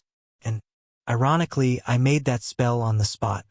He told me to make my own spells, and though I have done it in the past, I never did something like this in situations like this. But now that I was seeing his magic, his way to cast the spells like this, and all these amazing things about him, I just wanted to beat him and be greater than him. Not in strength, not in sword, but as a mage. He believed in me and offered his precious notes as a reward, and I knew just how amazing it would be to have something like that. Though the notes were of basic magic, he never said what kind of basic magic. And we were talking about 36,000 fully written pages. Just how many things would there be? At least a few new magic that we didn't know, and at least 100 magic that he used. That would be the least, and having something like that was nothing shorter than a blessing to us mages. He knew the value of his spells. He knew just how amazing he was, and he believed in me to offer something so great just after passing this comparatively simple test. I couldn't admire him more than I breathed, and making him my goal was the greatest decision I had made as a little child. I knew, in others' eyes, I was still a child, and I was, in most cases, but when it came to magic, they knew I was more than most adult mages out there. Everyone believed I can dismantle a spell from a different race even though it was cast so perfectly that their own kind would admire it. And I knew I could do this easily.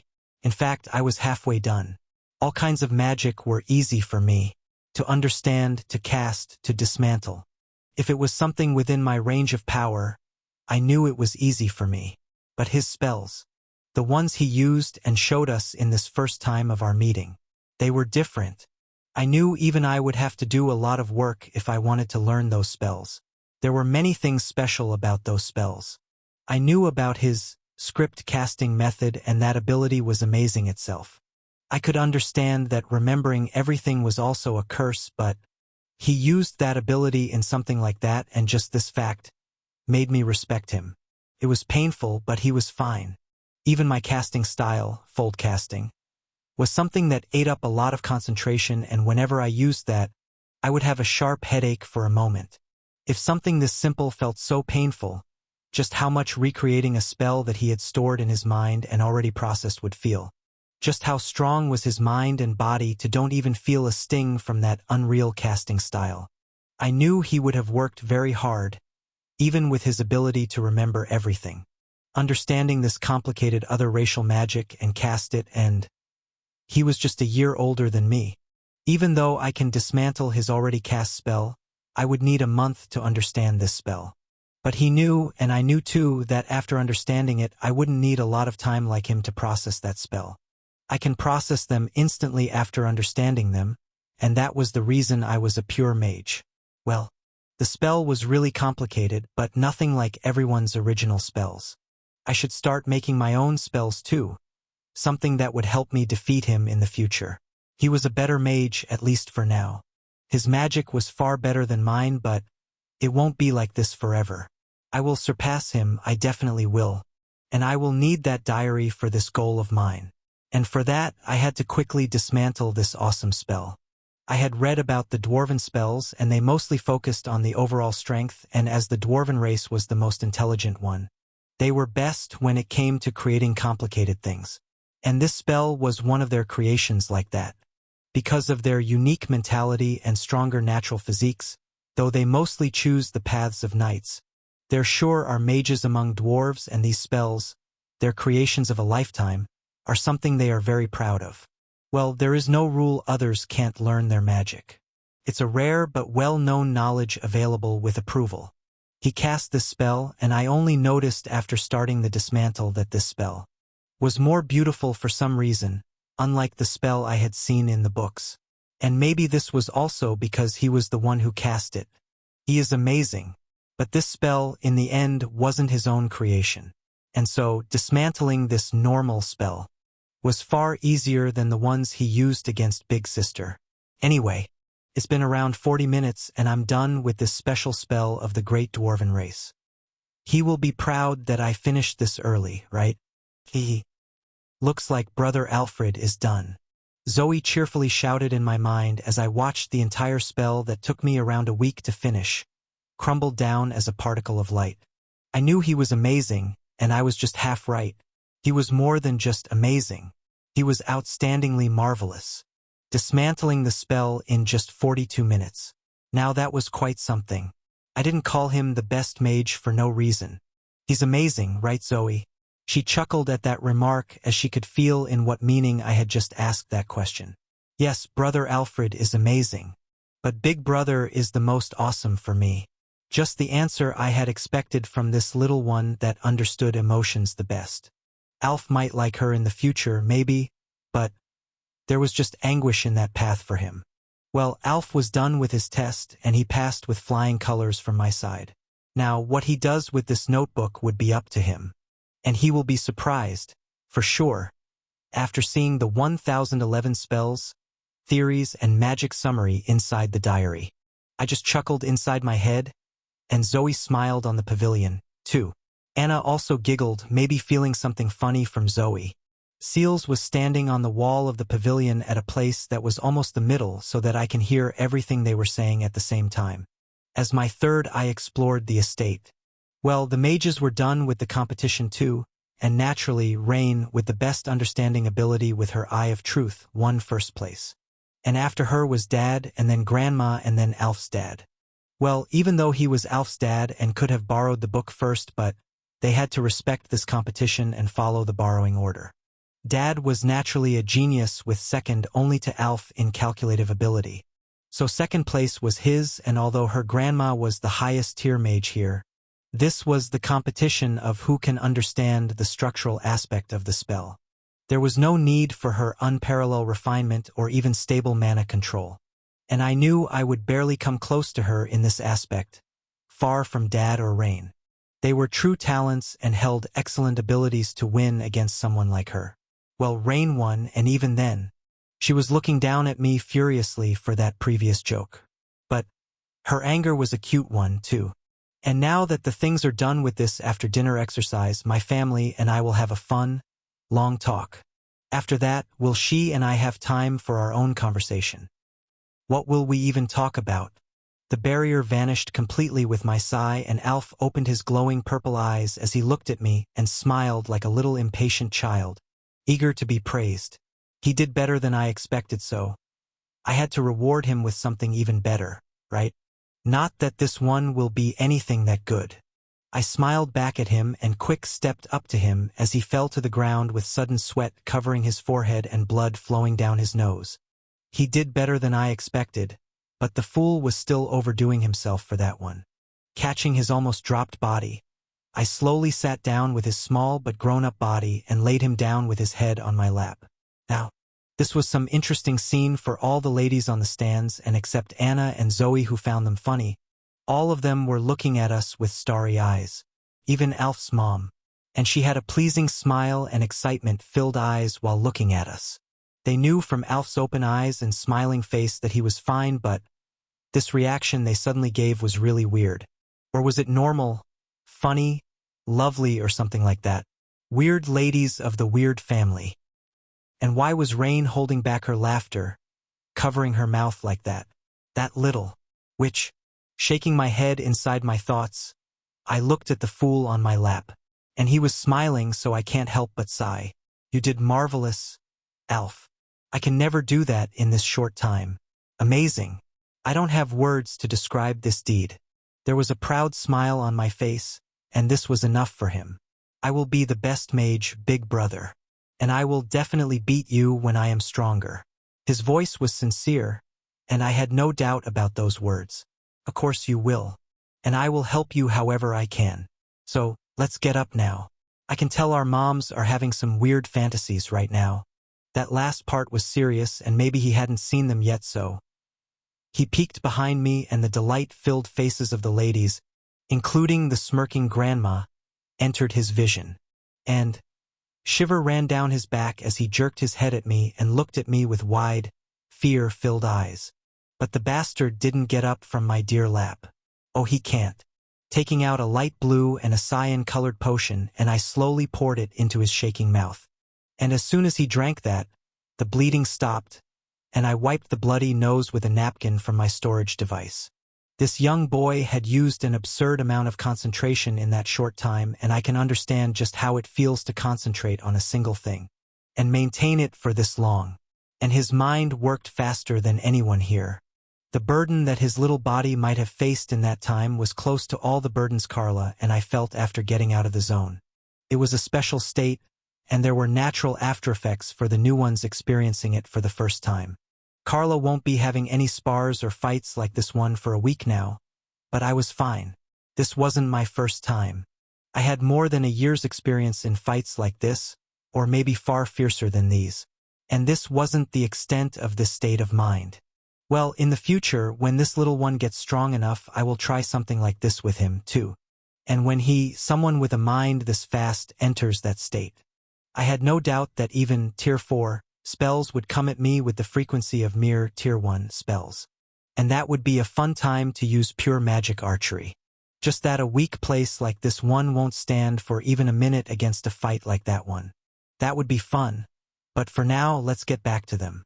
Putting his head down from my lap and pouring cold water on the hot expectations of ladies, I got up after confirming he was fine. Helping him get up from the ground, I shook my head at the face that wanted to stay like that for a while more. This little bastard, too. Is something wrong with them? Shaking my head at him, I took out the purple diary with silver designs decorating its cover, and handed it to him. But with that diary, there was also a purple magic wand similar to his eyes. And as soon as his eyes fell on this wand, his entire body turned to me in surprise. Big brother.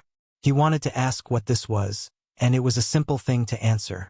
A gift from your big brother. Take it and check it out with your eyes later. It's an amazing one. My words were genuine, and he could feel the power from this wand, and the feather-like design on its surface was making it look cooler, too.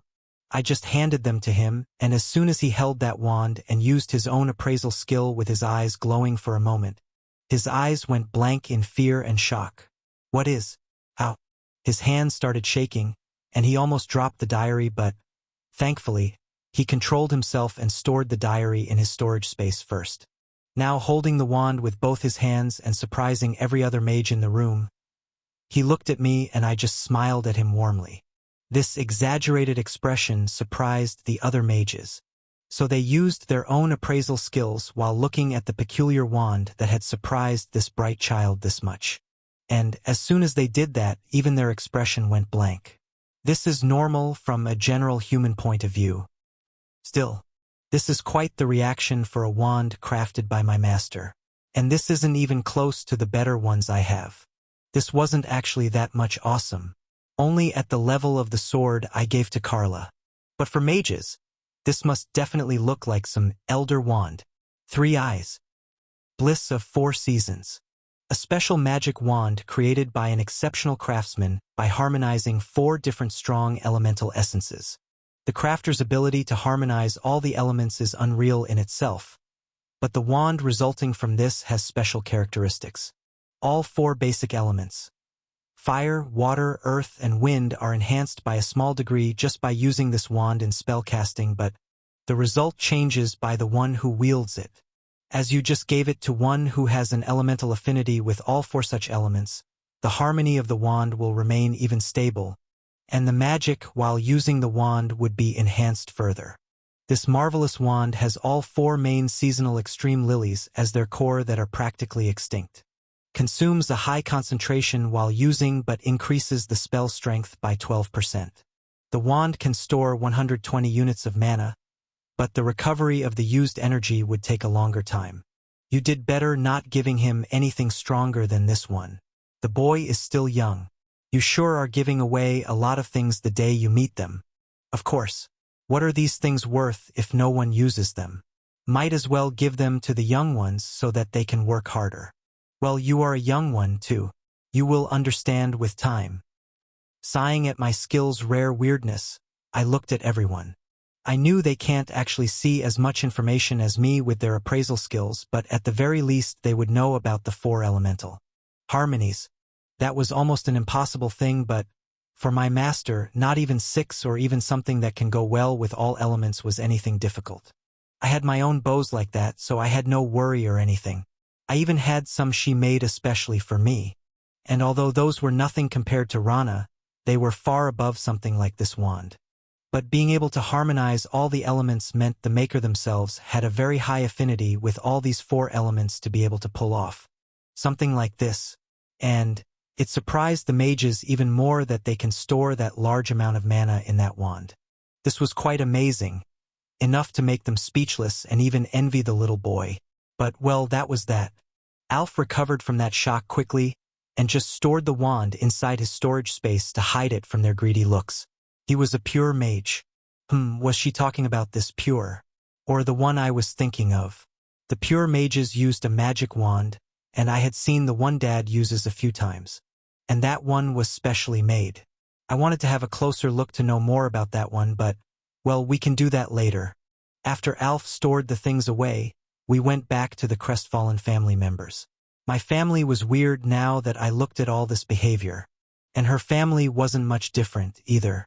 Her dad was looking at us talking with eye contact with delight all this time while her mother had become best friends with my aunts. Her grandma was interested in me more than anything right now, while her grandfather was reminiscing about the past with my grandpa. Well, we were now back, and as soon as I reached them, Anna came running toward me and I caught her with the happiest smile. Big brothers are awesome. The forever best smile. Heavenly. Lifting her in the air like in the dining hall, this time, I did something even more fun. With a warm wind covering her body, she started floating in the air, and a surprised expression covered her cute face. Wow, Anna is flying. Hee just like Uncle. She giggled as I moved her in the air for a while as she played and, as always, seeing her face made my soul calmer. She was amazing, more than Alf, Carla even. Maybe Rain or me. And after seeing us fight like this and all, I knew she would want to do something like that too, but she would do it at the normal phase. She definitely had the potential for being a sorceress as well as a weapon wielder like us, but she will need a longer time, which would be normal from a general perspective to reach that stage. And after she hones her mental fortitude to something similar to mine, which was phenomenal in the first place, she will be able to exert the full potential of her third innate skill. And that skill was something really amazing, even for me. One of those cheat skills of this world. The ability to just understand everything passively was more than what one might think. And its use would be more than just understanding emotions and situations. She can use this skill to understand practically anything, but for that, she needed to get strong enough to handle the mental burden of those things. But, well, that was if she wanted to do something like that. She was still just a little baby. For us, she definitely was just that. I was around her age when I was thrown into that forest and things were rough at that time. Thankfully, I survived those horrible things and now I was here with them, and I wanted to just stay like this with no more plot twists and such things. But, well, was it even possible? Life was uncertain, and aside from hoping for a better tomorrow, we can't do anything. So, living in the moment was the best choice. Canceling the spell after Anna was in my hands, I kissed her cute cheeks and she kissed back mine. And this special kiss of hers. My amazing little sister. I couldn't stop myself from showering her with genuine praise. And she was adorable. Good work, you two. Both of you are exceptional magicians. Even I am impressed. And you, little Alfred. Though I am the third to borrow the notes, make sure to send your own notes too. I might reward you with a little mana crystal if I like that. Rain's grandma was quite happy, but her words just fell deaf on my ears. There was another conversation going on between the one beside her and my perfectly fine self. "You do look fine, but are you?" she asked, without making a worried expression. But that didn't mean she can hide her feeling from Anna, Zoe, or me. Funny enough, she was worried about me for no reason. "You know this was nothing for me, right? Why worry? You even won the right to have the diary before anyone. This was our first day together. And this was barely midnight. Was it because we were mentally far older and comparatively mature, or was this just that much special? We were talking like real talking without any form of words or anything, and this was special for both of us. Yes, I did win. But that's my win, you cheater. What about compensation for worrying me for no reason?" "Rain, oh dear Rainelle. Well, this is getting out of hand for some reason. Okay, I promise I will make it up to you. But no special ice cream." Her sad look vanished as soon as the ploy was caught, and she clicked her tongue. She will have to do better if she wanted that ice cream again. Not that I was falling for her tricks anytime soon. Maybe. Shaking my head at her, I nodded at her grandma. "It is our honor to receive such warm praise, grandmother." I just called her grandmother, as we were talking as a family right now and not with the status. And she nodded with a pleased smile on that pretty face. "You are indeed well taught, young boy." I smiled at her and she nodded happily, but another something was happening at the back. Behind her, my grandmother smiled with a pleasant smile and nodded at Grandpa. And he smiled at her, saying something I could not understand. And that was something funny, and she just laughed at it and gently smacked his strong arms. They were quite a lovely couple in this family, and maybe they were the reason there was such love between all of us. It was good. Shaking my head, I looked into everyone's eyes one by one, and they all understood. It was time. I nodded at Mom and Grandfather and then Dad and my grandmother. Then Rain. And everyone else. The time has arrived for me to tell them what had happened and for them to tell me what happened after I was gone. It's here. The moment I had waited for this long. Maybe now I can cry the tears that never came out of these stoic eyes. Sitting in a large room with Mom, Dad, and Anna around me and the rest of them on the couches before me, I took a deep breath. There were only us in this room and Rain was at the very back of the room as I had asked her to stay for some reason that even I didn't know. Maybe I wanted her to hear this one, or maybe it was just a selfish thought. We had something between us and if it was going to go to some place, she had to hear this one now. And I didn't believe I will be able to tell this another time myself. Her family had stayed out without even asking, so I knew they were even more understanding than I believed. Zoe was also on the other side with them, and even though she just knew everything about me, I never actually told her anything myself. And although I knew from the start that Anna knew just how I was feeling, she insisted on staying with me and I was helpless against her. And now, we were sitting in this quiet room, no one saying anything and just looking down. I wasn't the only one who had something to tell. They had to tell me everything too. And this silence wasn't something any of us wanted. So, after some time of silence, Grandpa sighed deeply and everyone understood he would be the starting spark of tonight's talk. "Ian, let me start with the reason why your mom was out of the capital in the first place."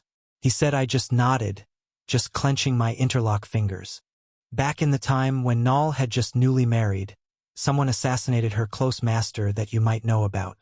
Those bastards then framed Nal and then gathered evidence that pointed at her, and the court couldn't overlook the genuine-looking evidence. Well, in short, things like that happened, but the judges who saw only the truth of the matter couldn't punish the innocent ones even with the jury's negative votes. So they made a decision to ban her from trades and confiscated almost everything belonging to her. And the ones that framed her wanted nothing more than just to see her suffer like this. Though they preferred her death, but because the absolute judgment couldn't be defied, they can't actually harm her for the duration court gave her to prove her innocence. And we will be grateful for their wise decisions. After that, she just asked to move out to the border town and then you came to life. Though we exchanged letters and talked with a communication device, and the dummy insisted on meeting you myself to tell everything like this, but as you can see, because of my foolishness, it took us almost 12 years. Che. Ian. I know you know just how much she loves you and she wanted to tell you everything herself, and even though I have said this much, I know you would like to hear even more from her some other time. I know she is strange sometimes when it comes to you, and even before you went away, I know you might have felt she was too forceful or something like that, but my child just remembers that's who she is. A forever worried mother. She was so excited to show you this house too, and even her marvelous auction house that even I look up to. She is an amazing person, and having her as my daughter is a blessing for me. She stopped and looked at Mom, and there were almost tears in Mom's eyes. I wasn't the only one who had suffered in hell. I can understand just how hellish it might have been, just how powerless she had felt all this time, but she had kept her promise to me and took care of the family. And I already knew she was the most amazing person and mother I could have ever asked for. I hugged her beside me, and Anna on my lap was the same. Dad followed after us, and Mom couldn't contain the tears in those helpless eyes anymore. Hugging me back, she cried the tears she had held back all this time. Dee, don't you dare go anywhere now. She cried even more, and I patted her back. My eyes were watery, but this wasn't the time I was going to cry and let go of all these tears.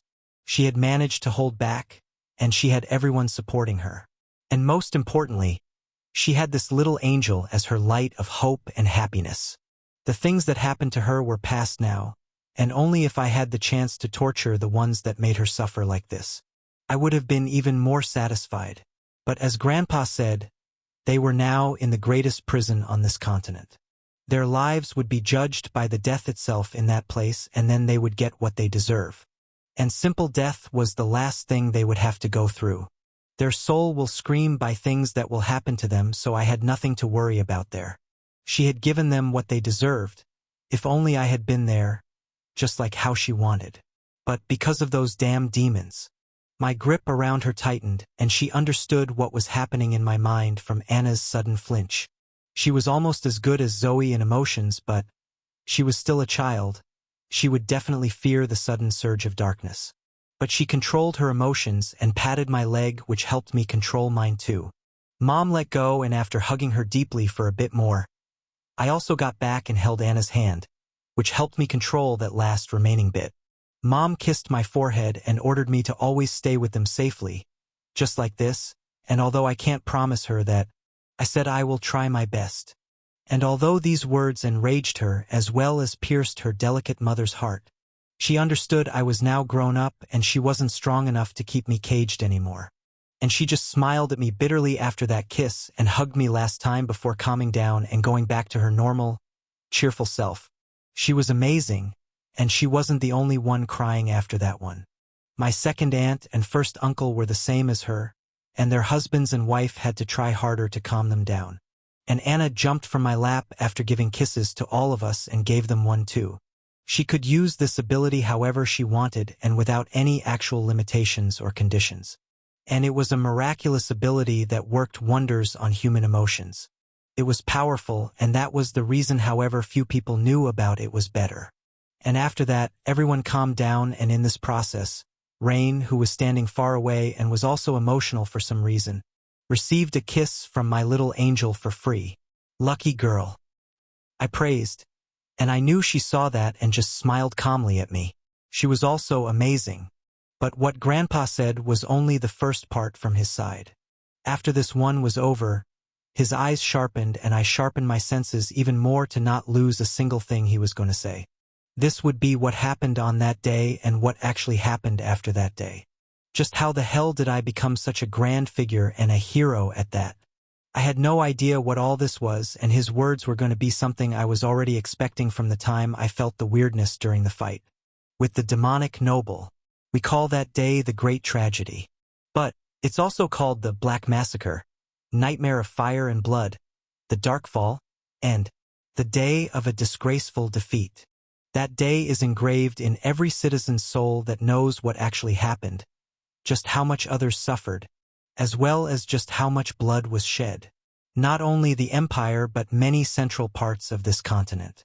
Many villages were destroyed, cities were attacked, and even enormous battles were fought against those bastards. All this chaos, because one of those bastards was bored. His eyes sharpened, and he almost lost control of his calmness as the glass table before us shattered into pieces.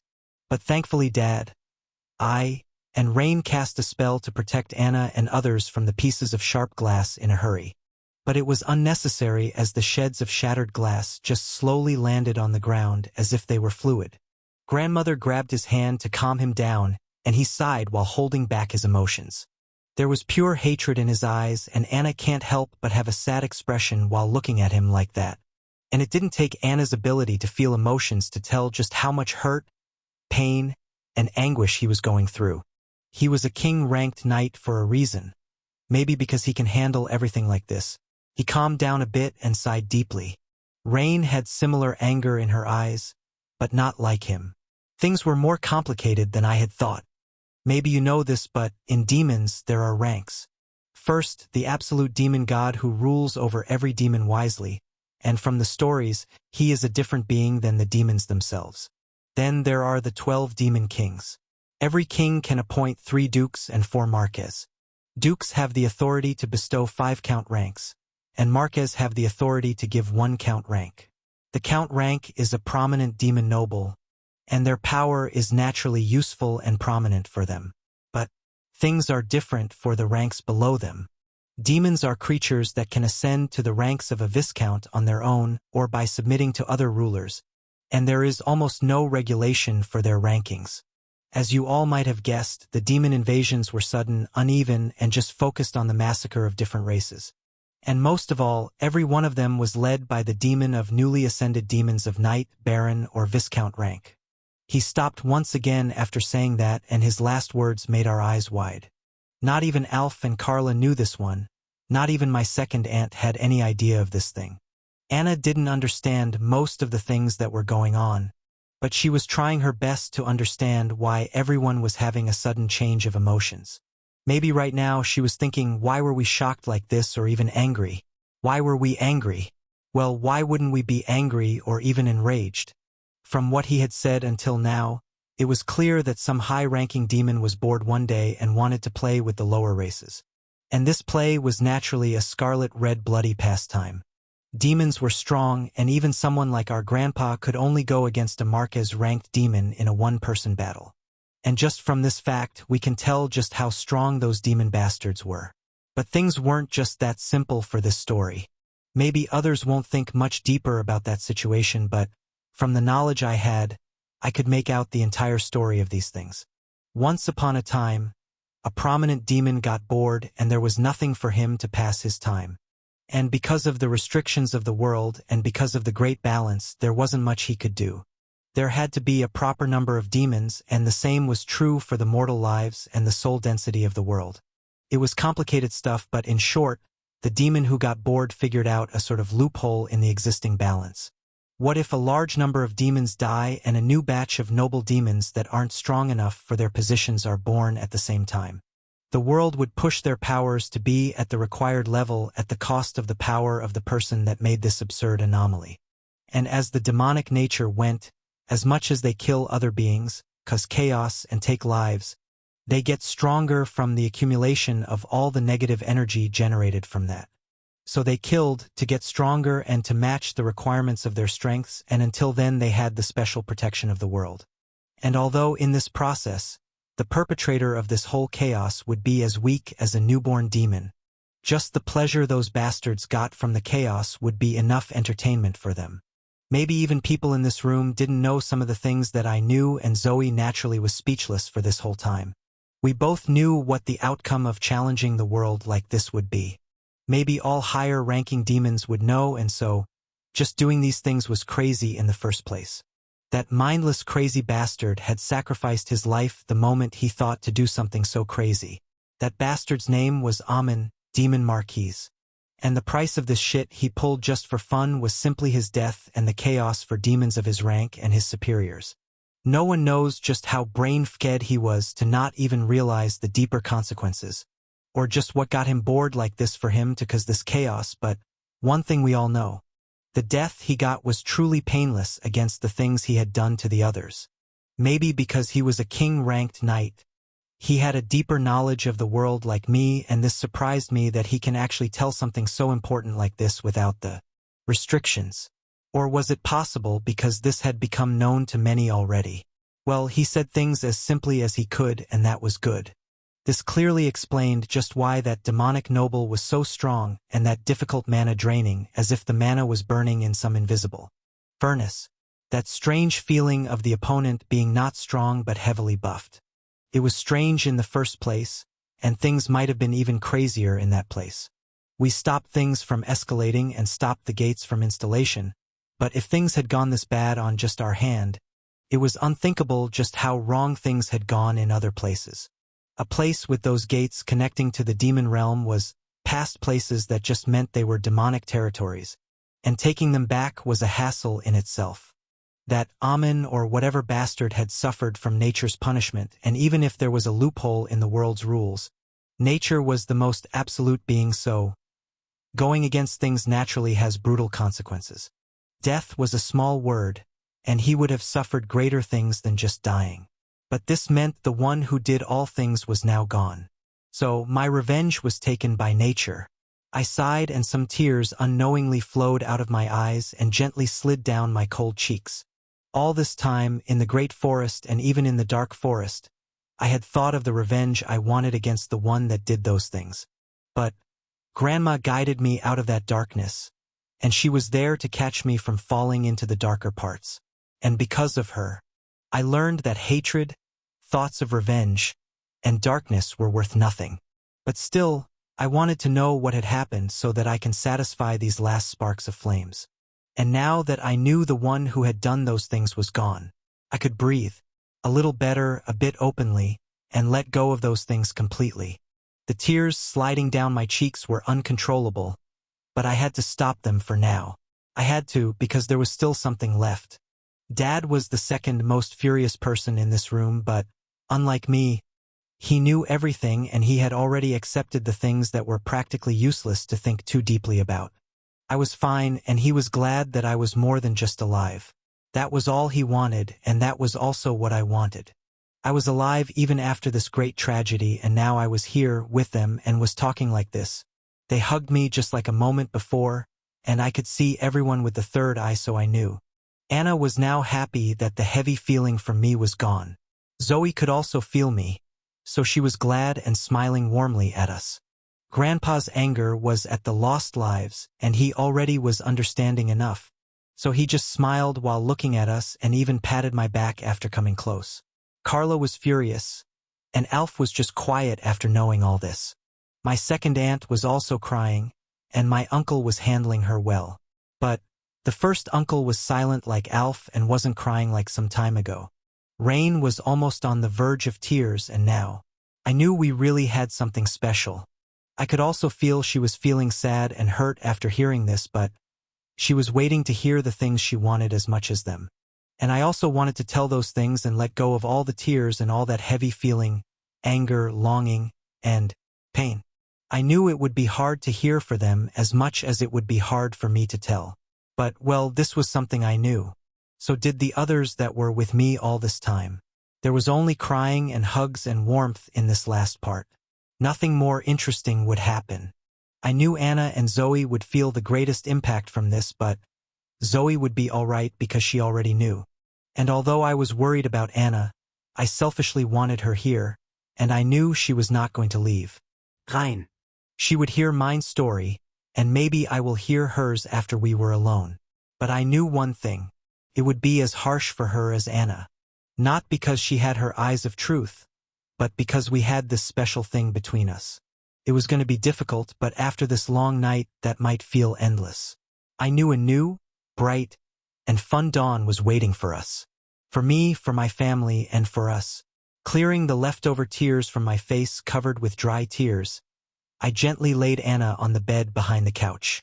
Covering Mom and Dad, who were sleeping with their heads on each other's shoulders, with the same face covered with dried tears but a calm smile, I looked to the other side. Grandpa was the only one remaining awake, and Grandma was sleeping with her head on his lap. Alf and Carla were on the same bed as Anna, and I made sure to arrange them properly, even though the bed was quite large. My two uncles and aunties were on different couches in the same room sleeping with the same calm smile as Mom and Dad. Zoe was sitting beside the bed with Anna and others, calmly sitting with her eyes closed and thinking of the amazing time she had today and the things that happened. I was awake. Grandpa was awake and Rain was standing by the door with red eyes that had cried just as much as mine. Looking at Grandpa, I asked if he wanted some tea or something, but he just shook his head and replied to just go without speaking. I smiled bitterly at this all-knowing grandfather and thanked him with my head bowed and looked at the other side of the room where Grandpa Jean stood, with the same non-extinct presence, nodding at him and asking to look after everyone here with a smile. I walked by the door and held her hand.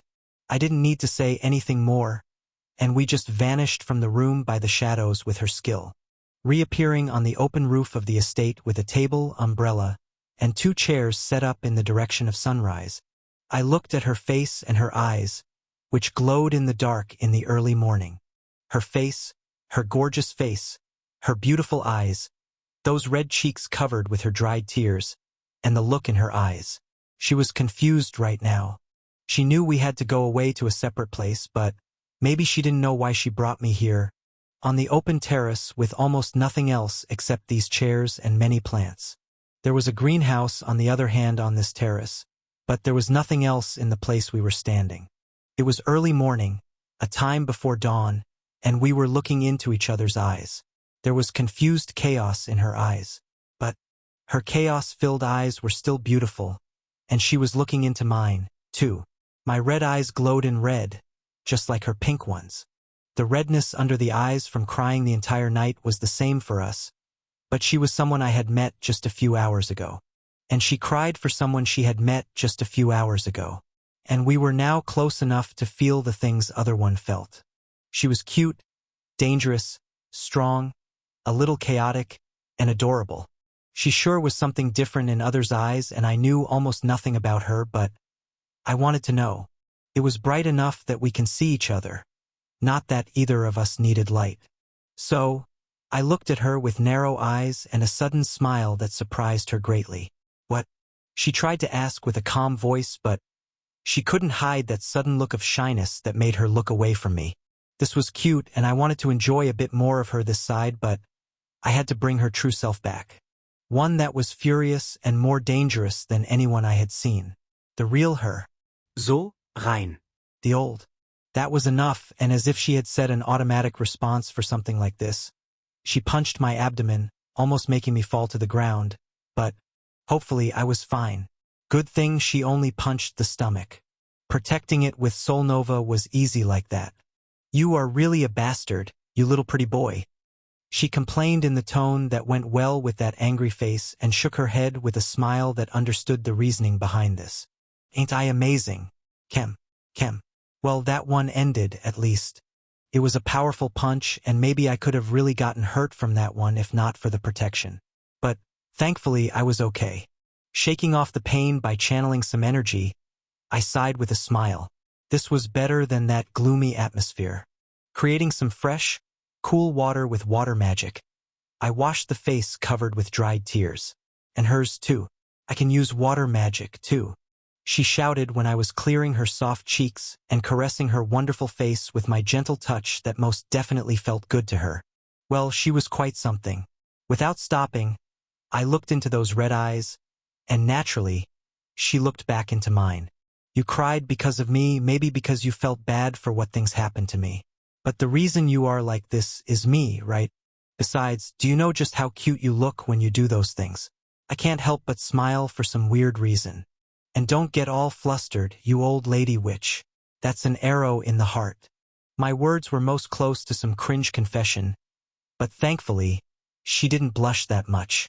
Those flirty words definitely flustered her. Too natural to be unreal. But after that, she sighed while I was still clearing the dry tears under her eyes and grabbed my hand. Holding the hand that was touching her warm cheeks, she moved her head and caressed her cheeks against my hand, which felt oddly good. What are you doing? I asked with a straight face, but we both can hear the wildly beating hearts of each other that harmonized in strangely perfect sync.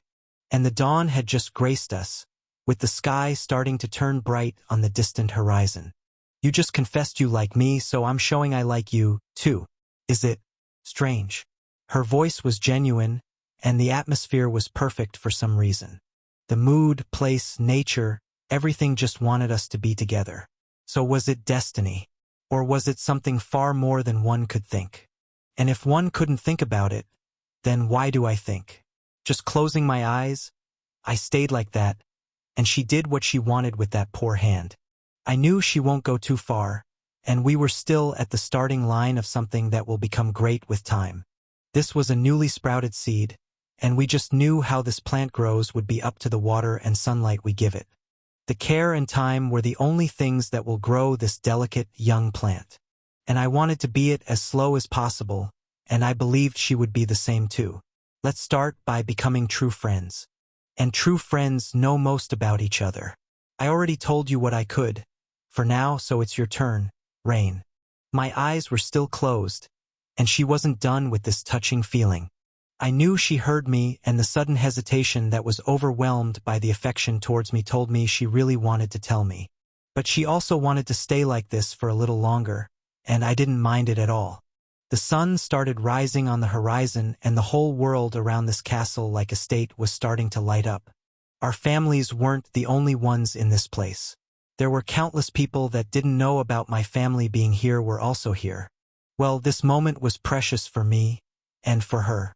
And it lasted for a whole 10 minutes before she decided this was enough for now. Letting my poor hand go, she smiled at me, and we both sat down at the tables facing each other. Just in case, this was morning, and morning tea was a special thing. So I took out a teapot with an already prepared hot tea and swerved in 2 cups with some cookies that I had made. She was sad they weren't the same ones she had eaten in the forest, but they were good too. And I knew she really liked them. And the tea was a special one too, one of my favorites.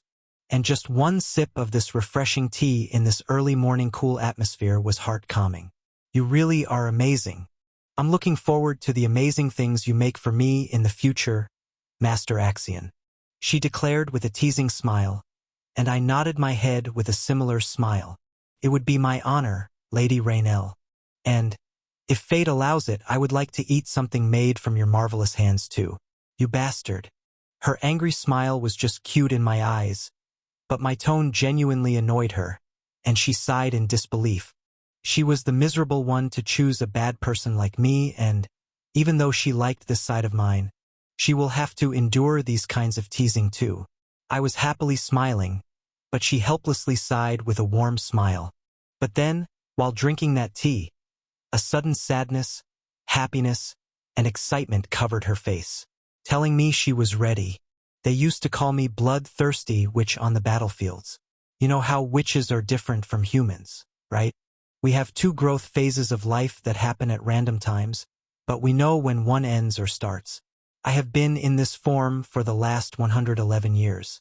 I stopped growing after I was 12, and around that time, my mom passed away, leaving me with her young sister in the older estate. She was a wonderful lady, and she will forever have a special spot in my heart. I was almost like a little sister to the previous duchess, and that's why Master Zahavi teased me, calling me Grandpa's auntie. And I tease him with that old Marine soldier salute. Stop that smirk, or I will throw you from this roof. Her voice was serious, and I could feel she was already prepared to throw me from this place. I had no doubt that she could do that. In fact, I knew she might do just that while I won't be able to use my flight magic. And with that fear, I forcefully stopped the smirk, and thankfully, she calmed down and continued speaking. Back in the days, I spent almost all my time away from this empire and lived as a mercenary and fought in many minor wars that happen outside and just honed my skills. With weapons.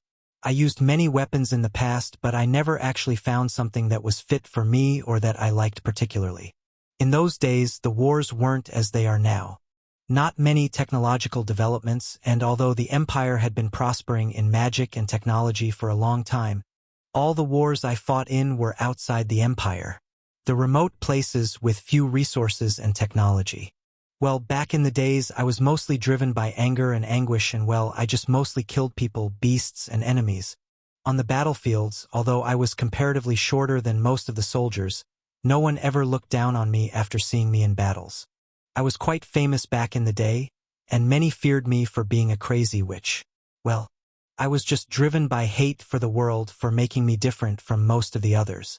I lived and saw the ones I cherished die after living a good life, and although I met many people from different races that had long lifespans, different from them, I had a normal perspective of time. Just like humans, I saw a day as a day and not like some moment as elves or dwarves do.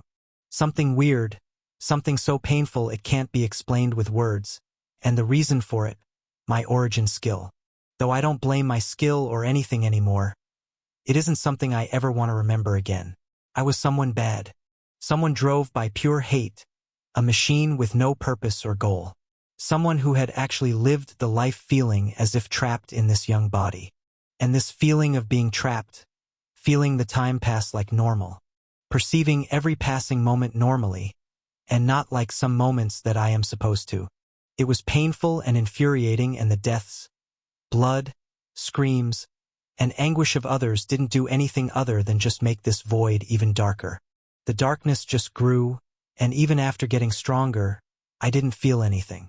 Back then, I had even forgotten I had a family or something like that, and it wasn't until some years ago that I returned to Empire and to this precious home. And when I came back, the one I played with as a sister had already passed away, and her dear son, my grandpa, was the newly appointed Duke.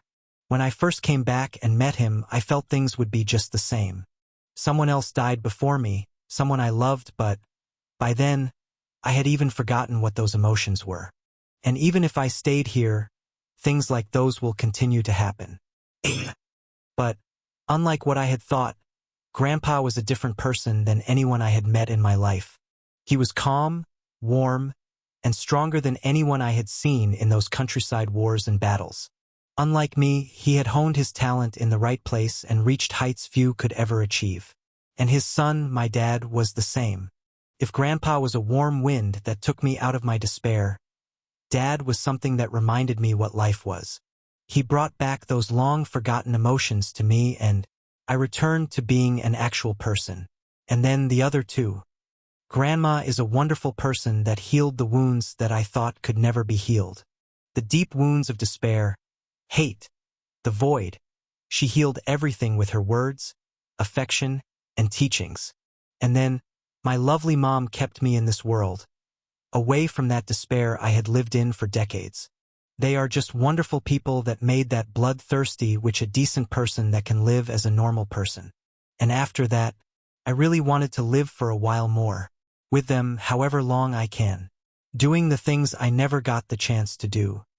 Grandpa taught me how to use a scythe, something that not just went perfectly with me. When I held it, I felt like this was something that was a part of me. Grandma taught me how to hone and polished my existing magic and knowledge and witchcraft. I only learned something in true meaning when I came here and met them. I don't even know just how grateful I am to them for taking care of this bad child. But this grateful feeling is undeniable.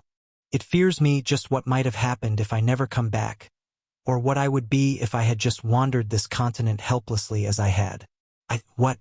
After that long one, she started losing the calmness she had maintained all this time, and even if I was already in tears now, I didn't want her to cry more than she already had. So this time, I hugged her without wiping these new bastard tears that had come out without my permission. "Ian," she asked with a sudden blank expression that had at least taken her out of her falling state. She was still sitting down, and although this position wasn't so much comfortable, I didn't think much about it. I just hugged her as best as I could, and the tears that had started as soon as she mentioned the killings and battlefield intensified even more. I now understand just how she had felt when hearing about my life, and it hurt more than remembering my own shitty past. Perceiving every day as a day, even while living a long life, was almost like a curse. Something like my ability to remember everything. The psychological pain and suffering she must have gone through explained her super high mental fortitude and power. She was strong, but she had also shed blood and sweat to gain that strength. But, unlike my deep desire to get back to my family and love for archery, she never had a goal or desire. Not until she met her grandpa. Maybe she would have been even stronger if she had found her talents earlier, but that wasn't important right now. Killing others was nothing new to me, and that aside, she was a different person than she had been in the past. As I hugged her and after her shock, she came back to her senses and just hugged me back. The tears that I tried to block weren't affected by my hopeless attempt one bit and flowed out of her gorgeous eyes and fell on my neck. But thankfully, she was smiling while hugging me. You bastard. I don't even remember the last time I cried as much as I have cried today. How will you compensate me for this one? Bastard. She was calm now, and this compensation she was asking while pressing her body against mine felt weirdly weird and good and strange and well. Will a lovely water spirit suffice? I asked with a genuine voice as my eyes started clearing up and the endless-looking tears slowed down from her casual words. She was the same until I said that one. But as soon as she heard that, her grip on my back tightened and I heard her cheerful voice. Really? I knew you can't use that stone, but you will just give it to me. You know how precious that one is, right? She was practically plastered against my body, and right now, I could feel everything, and I mean everything too clearly. And my hands were on her back. This should be enough. Releasing my hands and making her realize things were getting faster again, we both went back to our seats with a flustered expression. Ahem. So, you will really give it to me? She asked again, but this time was just to clear this strange atmosphere. And I just took a deep breath and cooled the things down. She too sighed deeply and smiled at me. While looking at each other, we both chuckled and shook our heads at these sudden childish reactions. We didn't have to do everything today, and she knew it.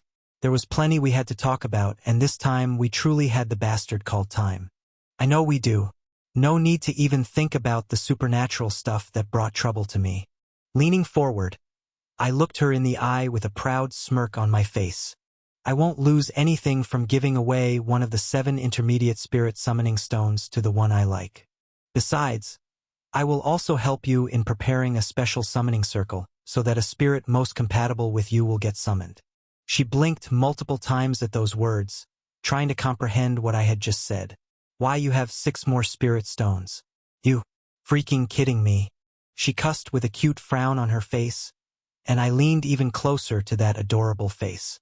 And after getting almost by her ears, I whispered, I also have 3 summoning stones for advanced spirits, but we can do that one when you are strong enough to have 2 spirits and summon an advanced spirit. I know just how much mana an advanced spirit sucks out just to materialize after being summoned. Her eyes widened in utter shock and she turned her face toward me, almost colliding with my face, but I backed off instinctively before that. And she turned her head in my direction on instinct, too. This one surprised me, but I just backed to my seat and looked at her star-filled eyes in surprise. There was a bright smile on her face, and those big eyes sparkling with stars in this early morning were just adorable. Hiding my smile with my hand, I looked at her excited expression again with pleased eyes. Why are you so cute, Rain? I couldn't help but ask, and the expression on that cute face took a sharp turn from surprise to anger. Shut up.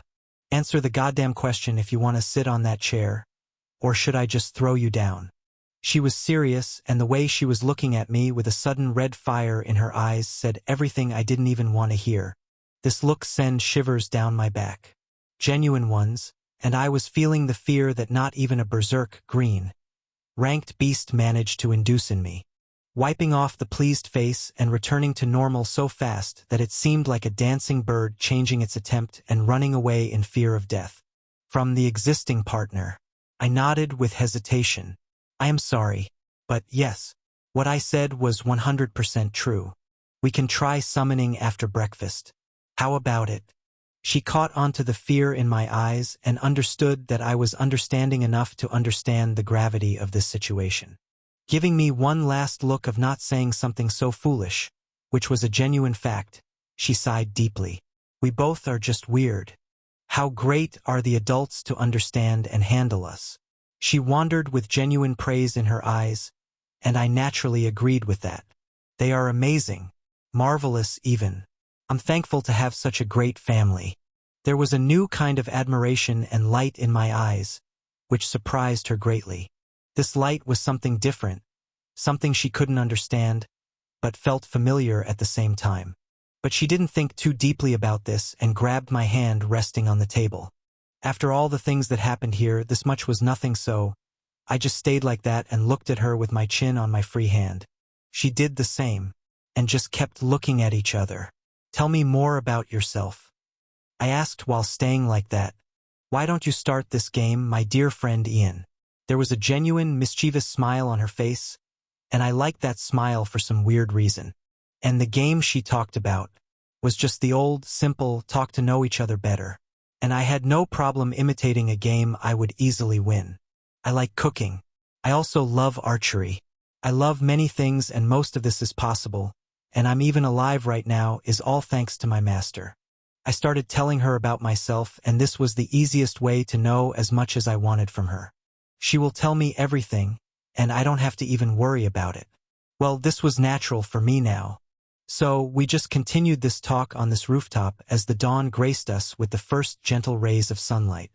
And the scene of seeing the horizon painting the whole forest area around this estate and the enormous castle itself was amazing.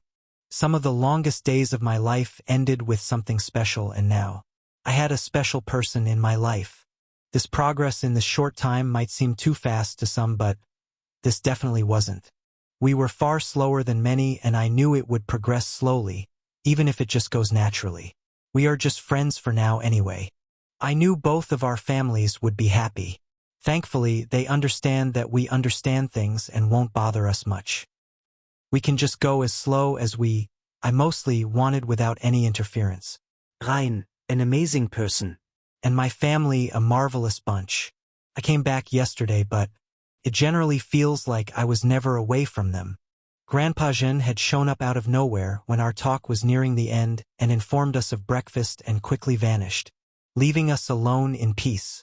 Then we finished the long chat, and she knew I now know about her more than she wanted me to know, and even after knowing I know those things, she didn't know just how the hell she ended up telling me that. And for this act of utter one-sided info sharing, she actually threw me from the roof. And that could have been painful. Yes, it could have been. But thankfully, I had anticipated something like that, so I adjusted my falling path and ended up on a tree. But things didn't end there. She used her chains. Those dark chains. That was a really powerful ability. It was so powerful even when I tried using Soul Nova, there was no effect. As if it not only restricted my movements but also the whole energy flow in the surroundings, those dark chains remained unmoving. And it wasn't like I had no way of getting away from them. I could, but I didn't want to fall from the tree or create an explosion that might destroy this backyard. And though there was an even easier way to get out from them, that was a card that didn't have any need to get on the table for now. Well, that one could have been easy, but I just stayed there like that, chained by a powerful ability on top of a tree. I didn't like that one. She used a floating spell and was floating just above me, looking down on me with a pleased expression, and then, forgetting the breakfast, she started her interrogation. Not that she got anything important, even after trying her hardest. She knew how to interrogate other beings, but her methods involved excruciating pain. And hurting me was the second last thing she wanted to do. I did tell her some good things, though. She was quite pleased to hear that. Things like how I met Fern and how there was a thing like a beast family with different beasts living like a family with each other. This piqued her interest, and at that time, even her old Grandpa Crow familiar came out to hear about this thing. And, well, I begged her to release the chains and promised that I would tell her everything about Fern. I hadn't told much when I was telling the things that happened to me, and I had masterfully skipped many parts like the willow tree and Fern, but now she was hearing something that others didn't know. And she was delighted by this fact. This little cute girl. There was this special thing between us, and with time, we will know each other more than our own selves, so she didn't have to be so eager to know things. I will tell her at the right time when it comes. And being chained to a green tree of the same color as Fern's eyes made the perfect time for that story. And then we were sitting on that same tree branch, forgetting the breakfast. Not to worry others, I wrote a note and sent it to them through Seals's clone, and I got a reply from Mom saying have fun. Have fun. How could I tell her I was chained to a tree? Dad might like it, or maybe she liked tying him down, but not me. Mom. I wasn't into that kind of play. Or am I? Anyway, this definitely wasn't fun for me, Mom. Thankfully, Fern saved me from this one. Well, Seals was happy to talk about her dear sister Fern, and the gorgeous black crow, Branwen, was also having fun hearing something interesting. Rain had been in the eastern part of this continent all this time, and there were more rocky areas and dangerous forests than the Empire. And one day, on one such dangerous mountain filled with ferocious green and blue-ranked beasts, she met him. It wasn't that old story because just after meeting him, she realized many things, and I can say that the wise crow was the very reason she came back to her home. And I was now even more thankful for him for that. He was, actually, an old beast. He was an origin beast, and his kind was called Night Crow, a beast that was so compatible with her that their bond was similar to Seals and me on a bit different scale. Seals and I were too much compatible that it was like we were made for each other. And they found each other by fate, but he had to take the initiative after they saw each other. He was more like a parent to her, and she treated and liked him like his family. Well, he loved her, different from her love as a parent, but he understood things would be as they were. And now that she had found the one she really wanted, he was happy. And he was talking with Seals, and Seals told me many things about him during the time I was talking about Fern. He was grateful, and he was quite a good person now that I was hearing from him. Well, Rain was surprised after hearing about a pure white chubby squirrel with forest green eyes that had the ability to heal a being emotionally. Something like Anna, but different at the same time. She could practically control every and all emotion, create them, erase them, and even stabilize them. Fern had this unreal ability, while Anna's was purely different. Anna could calm others, rejuvenate them, and return them to the best state they were in, internally and mentally. That was her special gift, and Rain was surprised after hearing all this as she could understand these beings. Helper. Even more.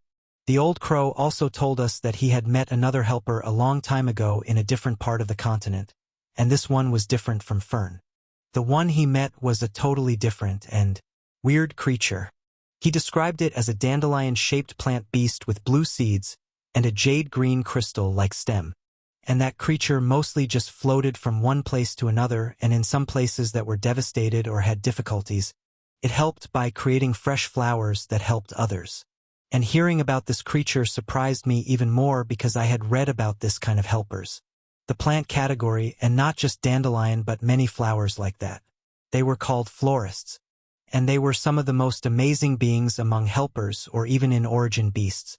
I also wanted to meet one such being in the future if fate allowed it, and Rain agreed with me.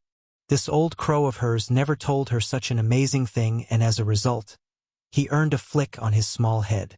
And I couldn't help but chuckle while looking at those two. He and Seals were actually so excellent partners that they just let Rain and me be all this time. We were talking to each other, and the two of them only came out with a delighted expression and voice when we called them. I really was blessed to have Seals.